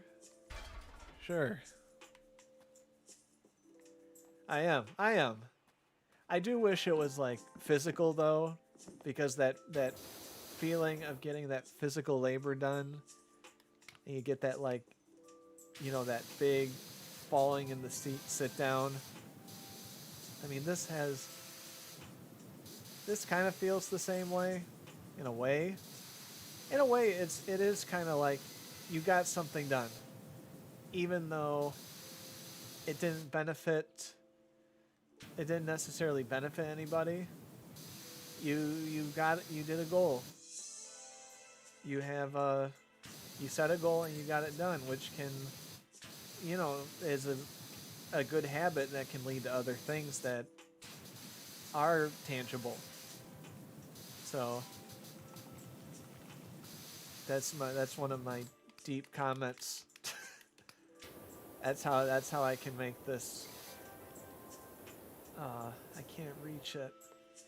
All right, time to. There. Oh, it's right next to. I never figure out those cameras. I think I'm able to, like, see through them. It's really finicky. Vtuber film. It's very finicky to try to grab onto these, like, ladders and that. I would say that's the one of the few negatives I would have to give it. But as of now, I mean, it says early access. I think it's pretty solid. I tend not to buy things early access or that if it's, you know, you get the vibe. If it's like a major developer, I never do it. I don't want to give them money unless they get the project done. If it's like independent or a small group, I do it case by case. But I tend to really not want to pay for early access. But that's just me. Like I said, it's case by case. I wonder how much all this water would have cost by now. I probably could have filled at least a swimming pool by now. Oh, this is going to be satisfying. Ready? Right there.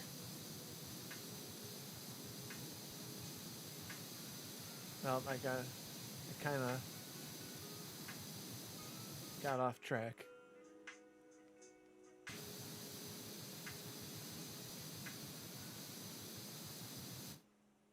There. Am I able to get that corner? Did I get it? Yes, I did. No. No. There. No. Maybe I'm able to stand on one of the pikes. Oh, I'm able to get a lot closer.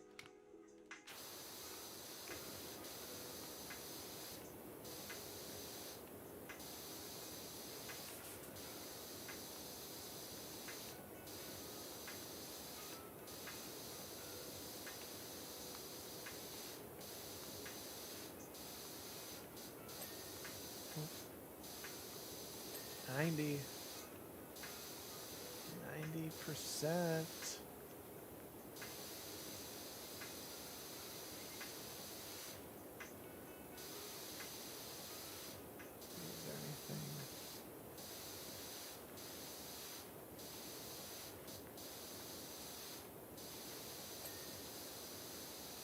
There we go, another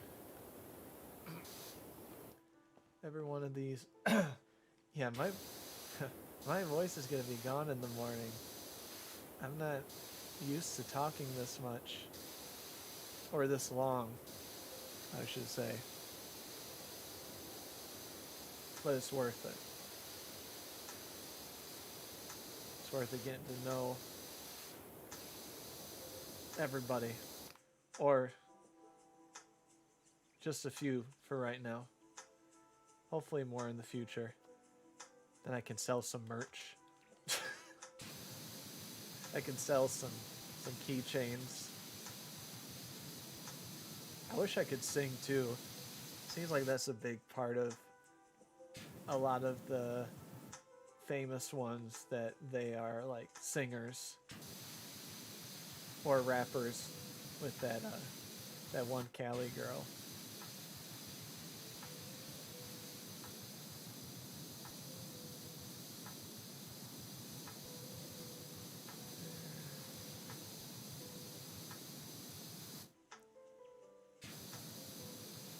Yeah, want to make those big bucks. If I got to the point where I could sell a keychain, that would be like, I have multiple goals for this. Hopefully getting up to triple digit subscribers would be fantastic. Getting selling a keychain would not happen. I might even do it just for a laugh, because I know I wouldn't make a profit off of it, but like someone at Etsy or something. But like, I think one of the biggest dreams is that if someone cosplayed as this character at the comic convention.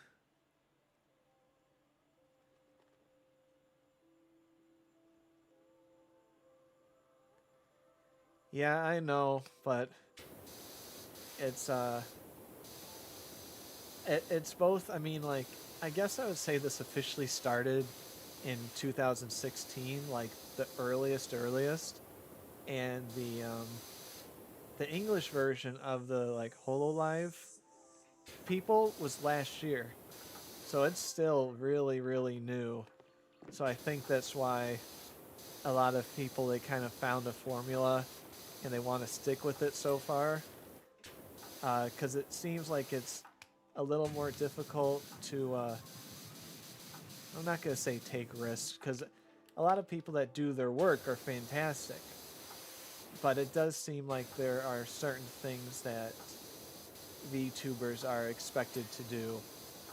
I mean, for better or for worse, I'm kind of glad I'm not a female, because I would have to kind of deal with talking a certain way. Not all the time. And I know I tend to be like, not taking back my words, but, you know, I would have to understand that it's just going to be weird. Like that boing boing person, that was a treat. That was a little bit of it saying like, you're making it.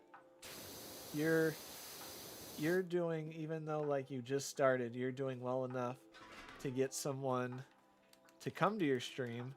Not only come to your stream, but can I put this somewhere? Maybe I can do it from come to your stream, talk really weird, suggest maybe getting a different rig, which, I mean, I might if they want, like, especially for the mouth.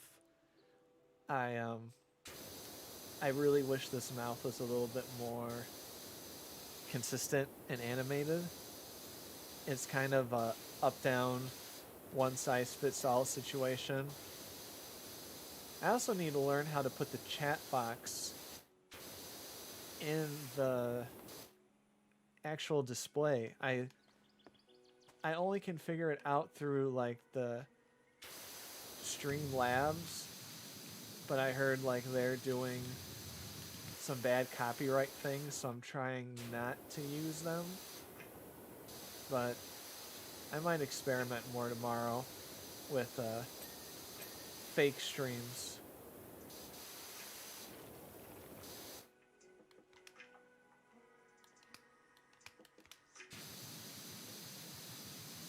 But I mean, you don't have to do what VTubers are thought to have to do, but at the end of the day, it's going to be almost impossible to get a huge crowd. It seems like you'd have to do that, and then from there, you can add on and try some new things. But yeah, the one thing I don't like at all is basically semi-begging for subs, because I'm on Reddit.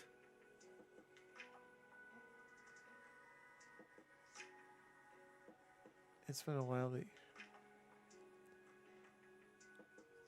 I think so too, but it seems like there's a way to also like customize it. But yeah, I think I'm overthinking that part. I'll definitely see if I can get it right tomorrow, though. So that'll be, so like if I get that done, that's something that I would write in the little blue book here. Because if I keep writing stuff down, that means I'm still moving forward. As soon as I can't write down stuff anymore, I know something's wrong. Something needs to be worked on or changed. No. We're doing this. It's I've done this too long. Let me see. Been working on this.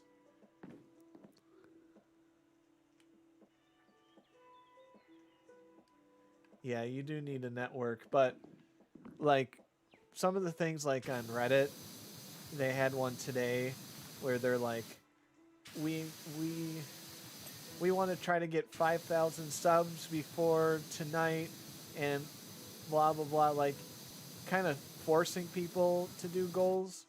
I don't mind when they do that, like streaming, like karaoke streaming until I hit 1,000 subscribers. And like I think that works if you're like at 900 and something, but they had someone today say that these girls are gonna quit unless they get to 20 subs or something, and they had like one they had like 1800 subs, and so the guy was expecting us 18,000 of us out of nowhere to subscribe to these people. And like that's the kind of stuff that I think is kind of junky. You know, you can ask for subs too, but you gotta give them something. You can't just say please more subs. I mean, I'm hoping for 50.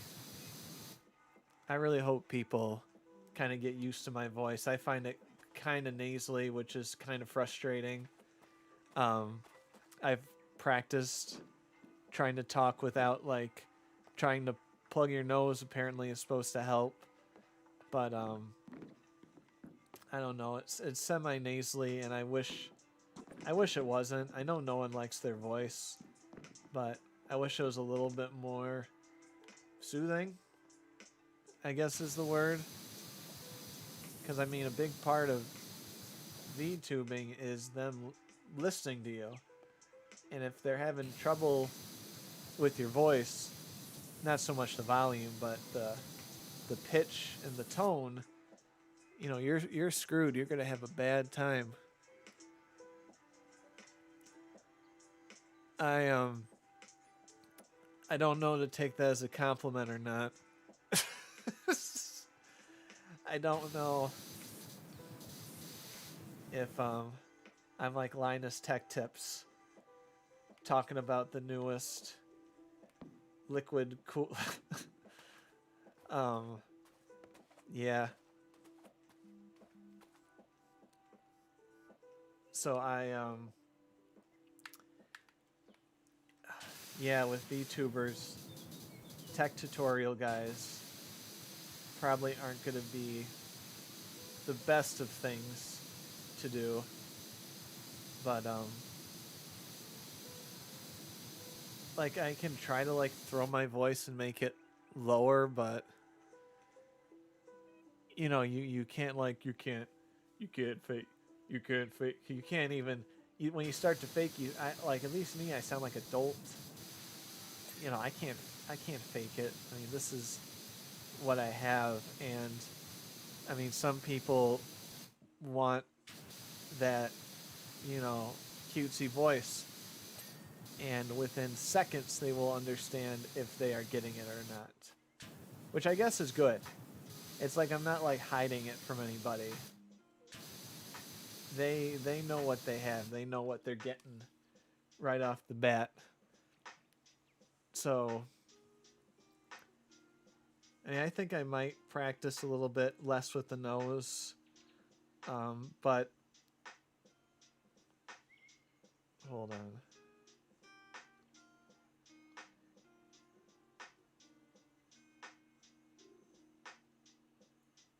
Okay, I'm back. It was my agent. No. It was, um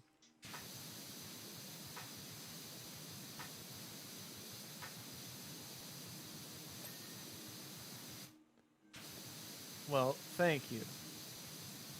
And maybe I'll be able to watch your stream once you're a PNG tuber. And honestly, like if you go on DeviantArt and look past all of the weird fetish stuff, which there will be, you will have to get through that. You'll have to get through some vor and a lot of like furry stuff. But once you get past that, there are a lot of really nice, kind people that do art commissions. And if you're just looking for like one image, I can easily see that as being under 50, which I think is okay. Yes, no, it was actually a pen. this is a long story, and I don't want to say it, but it's a pen pal from China, and I know it's a real person because they've sent videos, because you know how you can. And I honestly cannot remember how this got started. I truly can't. But I've had this pen pal from China for about for about I would say 6 months, and I can't figure out.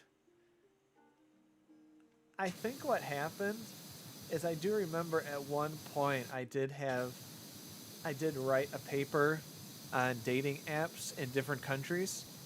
And so what I did is that, I signed up for a bunch of online dating apps from other countries, like from, I did like the U.S., but then I tried to find one in like Canada only or Germany only, and so I did all of that. This may have come from that, which is absolutely hilarious if it did. I don't want to ask her like, "Hey, how do we meet?" Because it wasn't like it's just very bizarre, and she I don't know. It would be a bummer to live in China. Seems like the air pollution that is just not worth it. Um, yeah, some of the prices are high, but I mean, if you really look, and I mean, not really, really look doesn't mean like hours and hours and hours, but if you find a couple people that you like, just send an email, send a quick message on exactly what you are and what you're looking for, and I mean like I think less than I don't know your budget, but this whole thing from start to end for this, including the rig and all that, was 60, which I mean is a lot of money for me. Um, for some people, for for doing something just for fun, but I couldn't like I had to go for it first because they're super nice, and the fact that so many of these VTuber things seem to cost hundreds of dollars for the art, and it seems like it costs not all the time, but hundreds for the rig. But if I do the rig, I gotta, that's something you gotta go full out on. I don't want to pay for something that is all glitchy, you know. Like I love the art here, but I am not gonna pay for a rig that is glitchy, because that'll ruin it. My rig is not exactly perfect, but I think it's doable with the head turn. My worry was the head turn. It's not like a perfect head turn, but I think it does. Oh my, I'm kind of not in the correct spot. I'm kind of too far to the left. It's too late now. Um, I mean, I could change it, but I am not going to. That is some.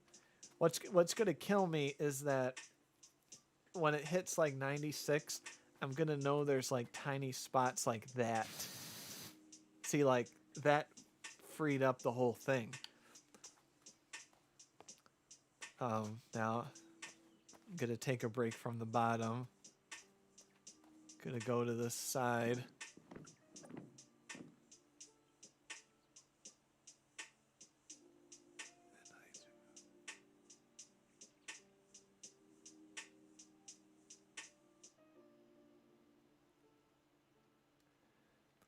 Yeah, so you might as well. I would say go for it. I mean, it's a nice little thing also as a stress reliever a little bit and meeting new people. Like I am with you. I would not have met you if I didn't do this. And I can't say I've tried to get a lot of people online as like acquaintances and that, not to get to know a lot of people online. So this is kind of a little bit new for me, and it's been enjoyable just these, this first couple weeks. So do it. You can't copy my. What do you think your image would look like? How would you picture yourself to look? Would you try to match how you look? Would you try to go fantasy town? Would you try to look like a female? Like, like myself?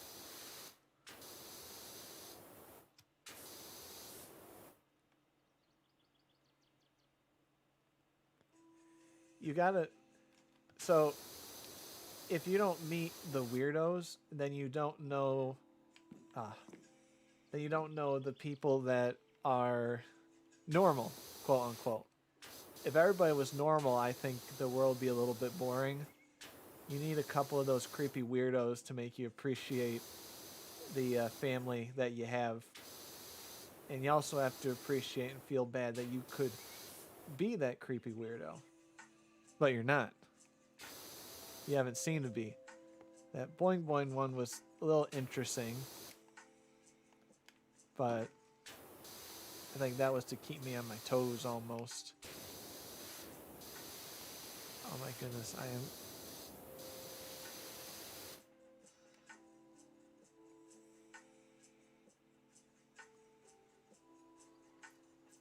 He liked knives.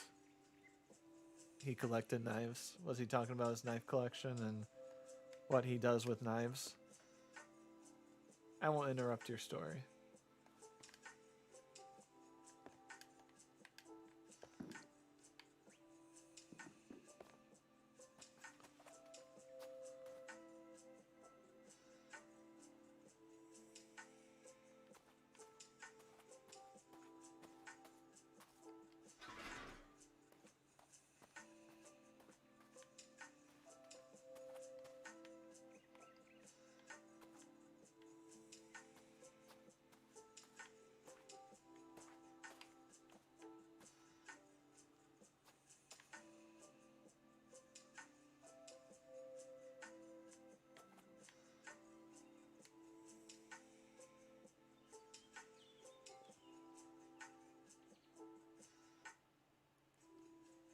Oh. Well, I guess he was trying to impress you or something. Yeah, I don't know. I have seen like those videos on a guy making a knife, like making a knife out of Jello. I've seen those kind of those kind of videos, but I don't know the terminology. Come on, where? This has to go somewhere. Oh, wait.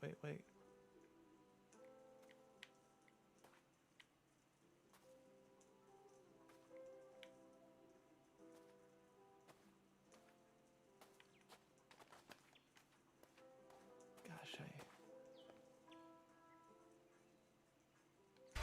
that gonna be... Oh, that's perfect. Well, as long as they don't know your locations, except your state, you're safe. So, yeah, I've only been doing this for a week, and that Boing Boing one so far has been probably the weirdest. I consider that a good weird, though. Ooh, I got something down there.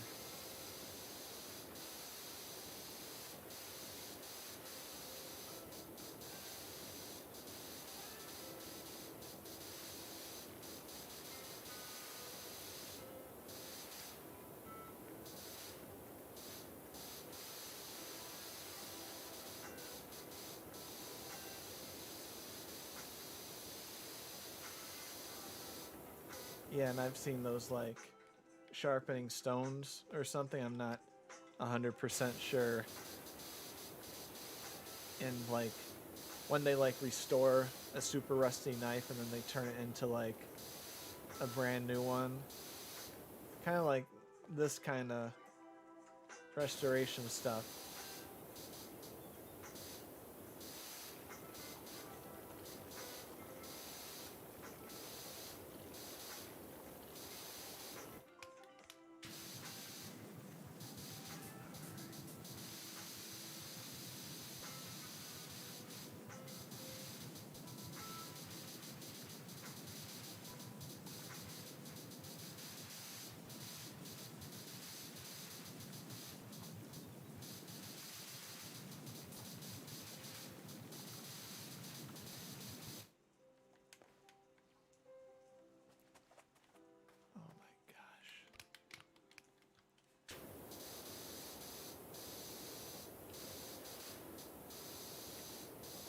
So it's a bummer though, because when it says like 96% done, it means like this is considered like a piece.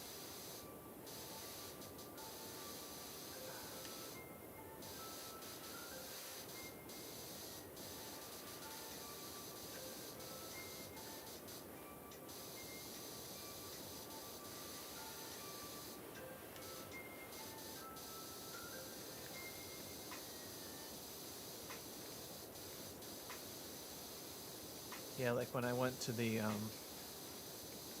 that convention when they did the vtuber spot, I remember one guy, they would say like, you know, here's the next question from, and they either could say their like real name or they said like the username they donated money with, and so they like, one of them, Callie, said like, oh, what's your question, you know, Vaporman 88.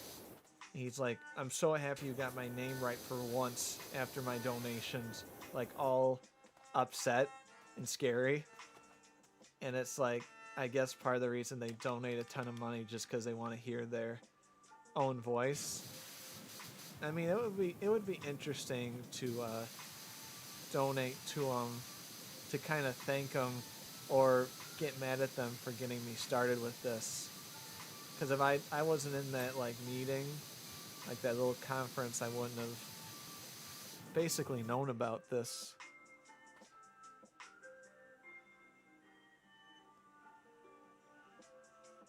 Can I call what a job?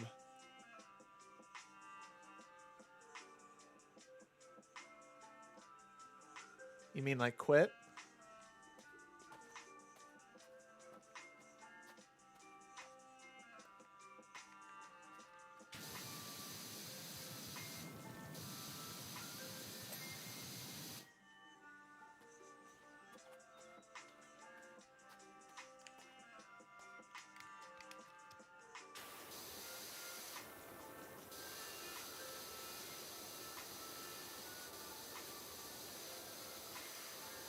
If you're talking about this, like this game, I can end and come back whenever I want, but it won't officially let me be done with the level until I get 100%, like to unlock a new level. But I can stop and come back to it, but I've been at this way too long to do that. But I still get paid for each like section, so I guess I could get paid for certain sections and then use that money for better equipment. Ooh, this is an easy one.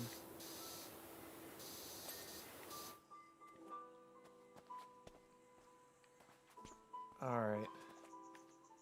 Luckily, when I glanced over it, if there's nothing, if it's just full blue, that means I got it done. And if, see, so I got, oh, well, this is closer. There we go. Okay, so there's a lot of,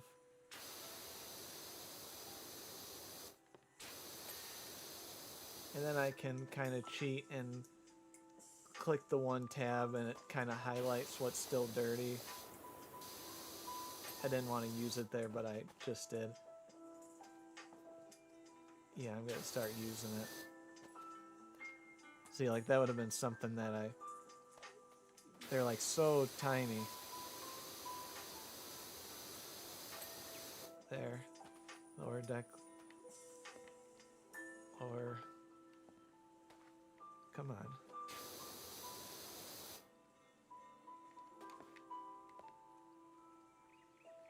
Yeah, not to...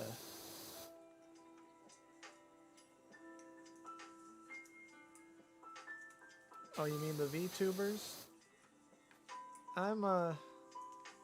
I'm interested because it seems like they get donated thousands depending on the stream, but I know YouTube takes 30%, and I heard that the like HoloLive company takes like 35%. So I mean that means they get around, what is that, 35%? If I can do my math. Yeah, 35%. So $1,000 is $350. That's a lot of money. But I don't know, man. I think it'd be difficult to do their job. I mean, I think some of them can get on a roll.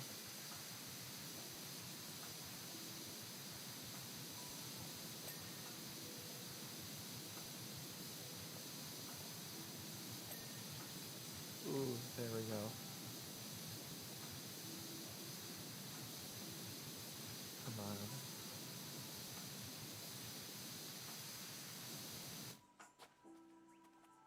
Oh, I can... Then I can run. I can run out of desperation.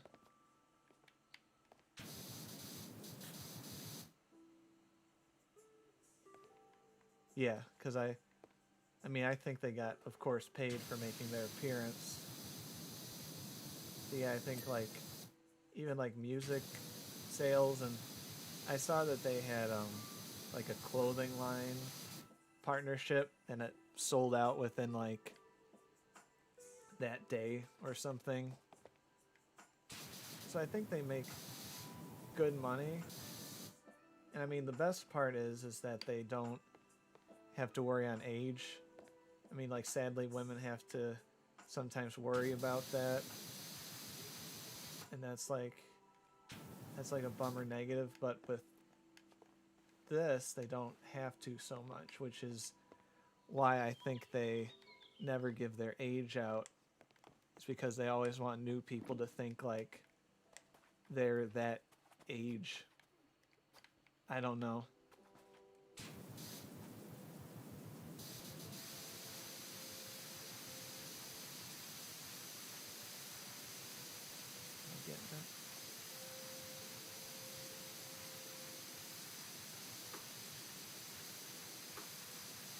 Am I hitting it?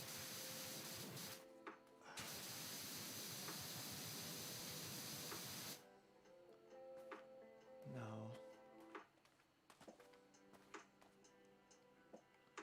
Oh my goodness, I'm gonna shoot myself. Hold on.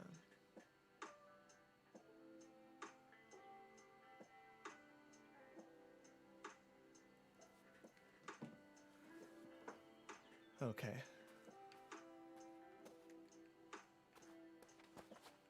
Okay, the good news, it seems like there's a lot that's under here. And it's good that, like, I only need to do a certain percentage to count. I gotta get up there.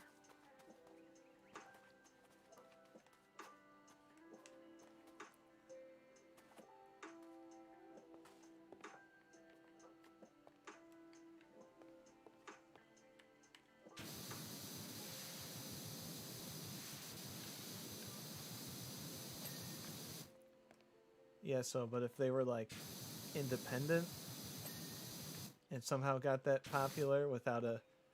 Because, you know, a company, you're going to get a lot more... Because I've heard stories on how YouTube, like, blocks the subscribers when a new character is revealed because there's so many subscribers at once that YouTube thinks it's like a virus or something. So like you get that big boost of being in a company, but then you're giving away a huge chunk of your your your your deal. I think it's worth it personally, because that means like you're getting paid right off the bat, even if it's low.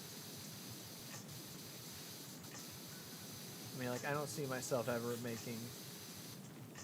getting far enough to do that. I think the only way I can do it is making stupid merch, which I can do anytime, luckily, and it's on my terms.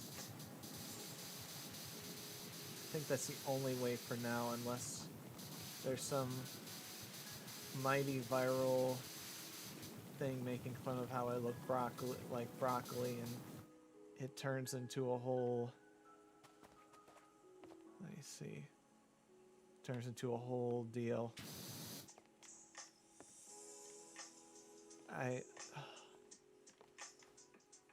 This has got to be over soon. Oh, okay. Well, it's... No, I can't reach it. I gotta run. Carry this big old thing somehow by myself. Like, I don't know. I find this really finicky.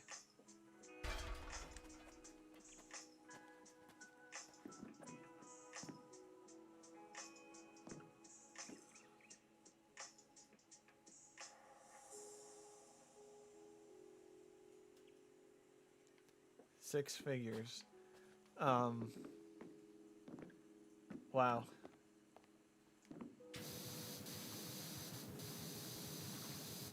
They must be good at what they're doing.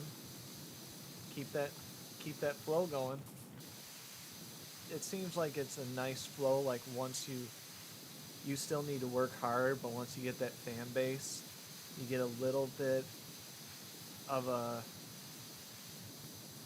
You get to know that you're gonna have a audience no matter what goes down. Because some of the... Sorry, my face wasn't close to the mic. Because I've seen some of these VTubers that have like 1,000 subscribers or like 3,000 subscribers, but only 11 people watching. And so, like, that's the thing I'm hoping that doesn't happen. Like, I want to get subscribers, of course, but I want to have enough people semi-entertained to keep them coming back. Because subscriber count doesn't mean anything if no one's showing up.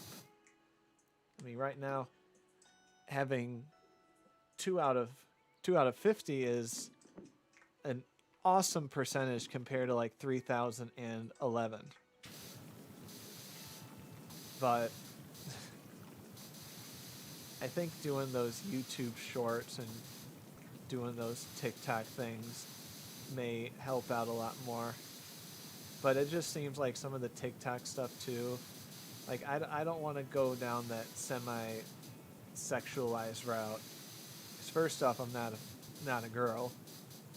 I mean, I guess some guys can do it, but it's just not why I did this. You know, this isn't make or break for me in my life. Like, if nothing comes out of this, then I live in the streets. Which I could live in the streets.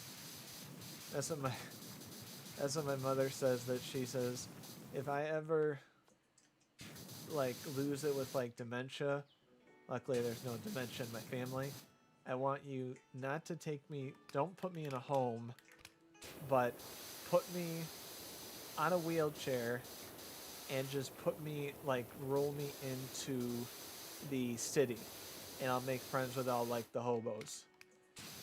And a little bit of me knows that she is serious about that. Yeah, it could be fun. I would like I'm a saver, so if I got to the point where I saved enough money where I know that I could live like somewhat good, and then I can do whatever I want. Like I don't need like a six-figure like mansion type thing in my life. I've I came with a my mother was poor, my father was rich. I learned through this that people with less money are much happier most of the time. They don't try to battle with each other. Sorry, my face was away from the mic.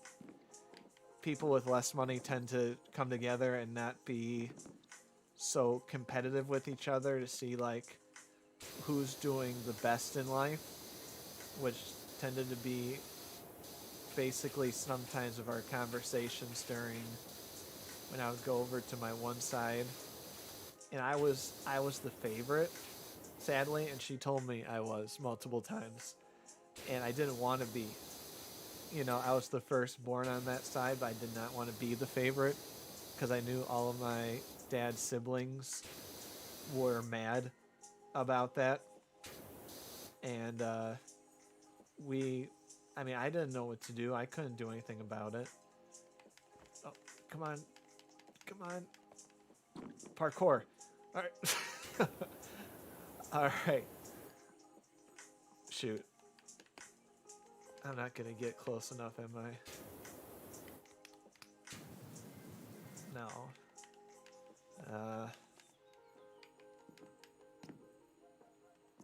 Let's...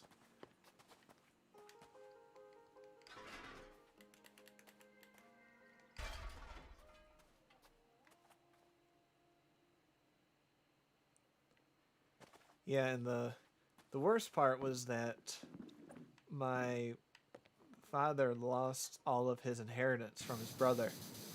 His brother put all of the inheritance money, somehow he got it, put it in a business. The business failed, and my dad never saw a penny. And my dad had to pay for all of his siblings' colleges with his working. So, but now my dad works at a job he loves.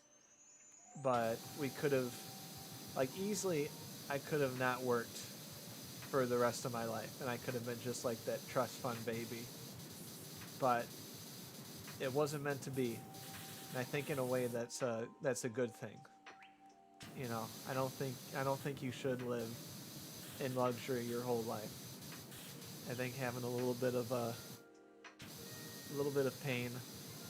Yeah, it was. My father was not happy with that. It's really sad. We literally have not seen his side since that, and I 100% do not blame him.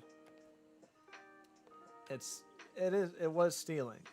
Like we could have sued, but we didn't because that's just you can't. It's awkward. It's weird. Looking back, I still think we should have for a little bit of it. You know, because I don't want to be a trust fund person, but I wouldn't mind having a little bit of extra on the side. Yes. Ooh, you hear those two dings in a row.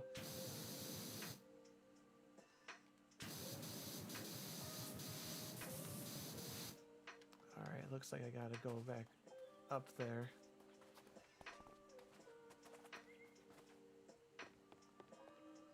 Was it here?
I've literally been like on 96% for 30 minutes.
All right.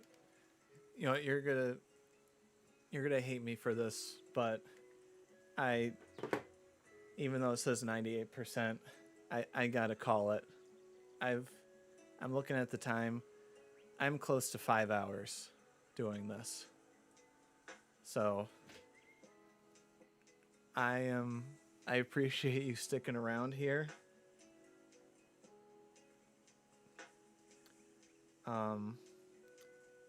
I promise that I will get this finished tomorrow. It might be on my own, I don't know. I might stream it in 6 a.m. in the morning. But yeah, that like 98%, that can mean okay. But man, you stuck through a ton of this. But I appreciate it. I am okay, I'm just gonna go to bed. All right. We'll see you later here. All right. Have a good sleep and all that. Get your PNG model.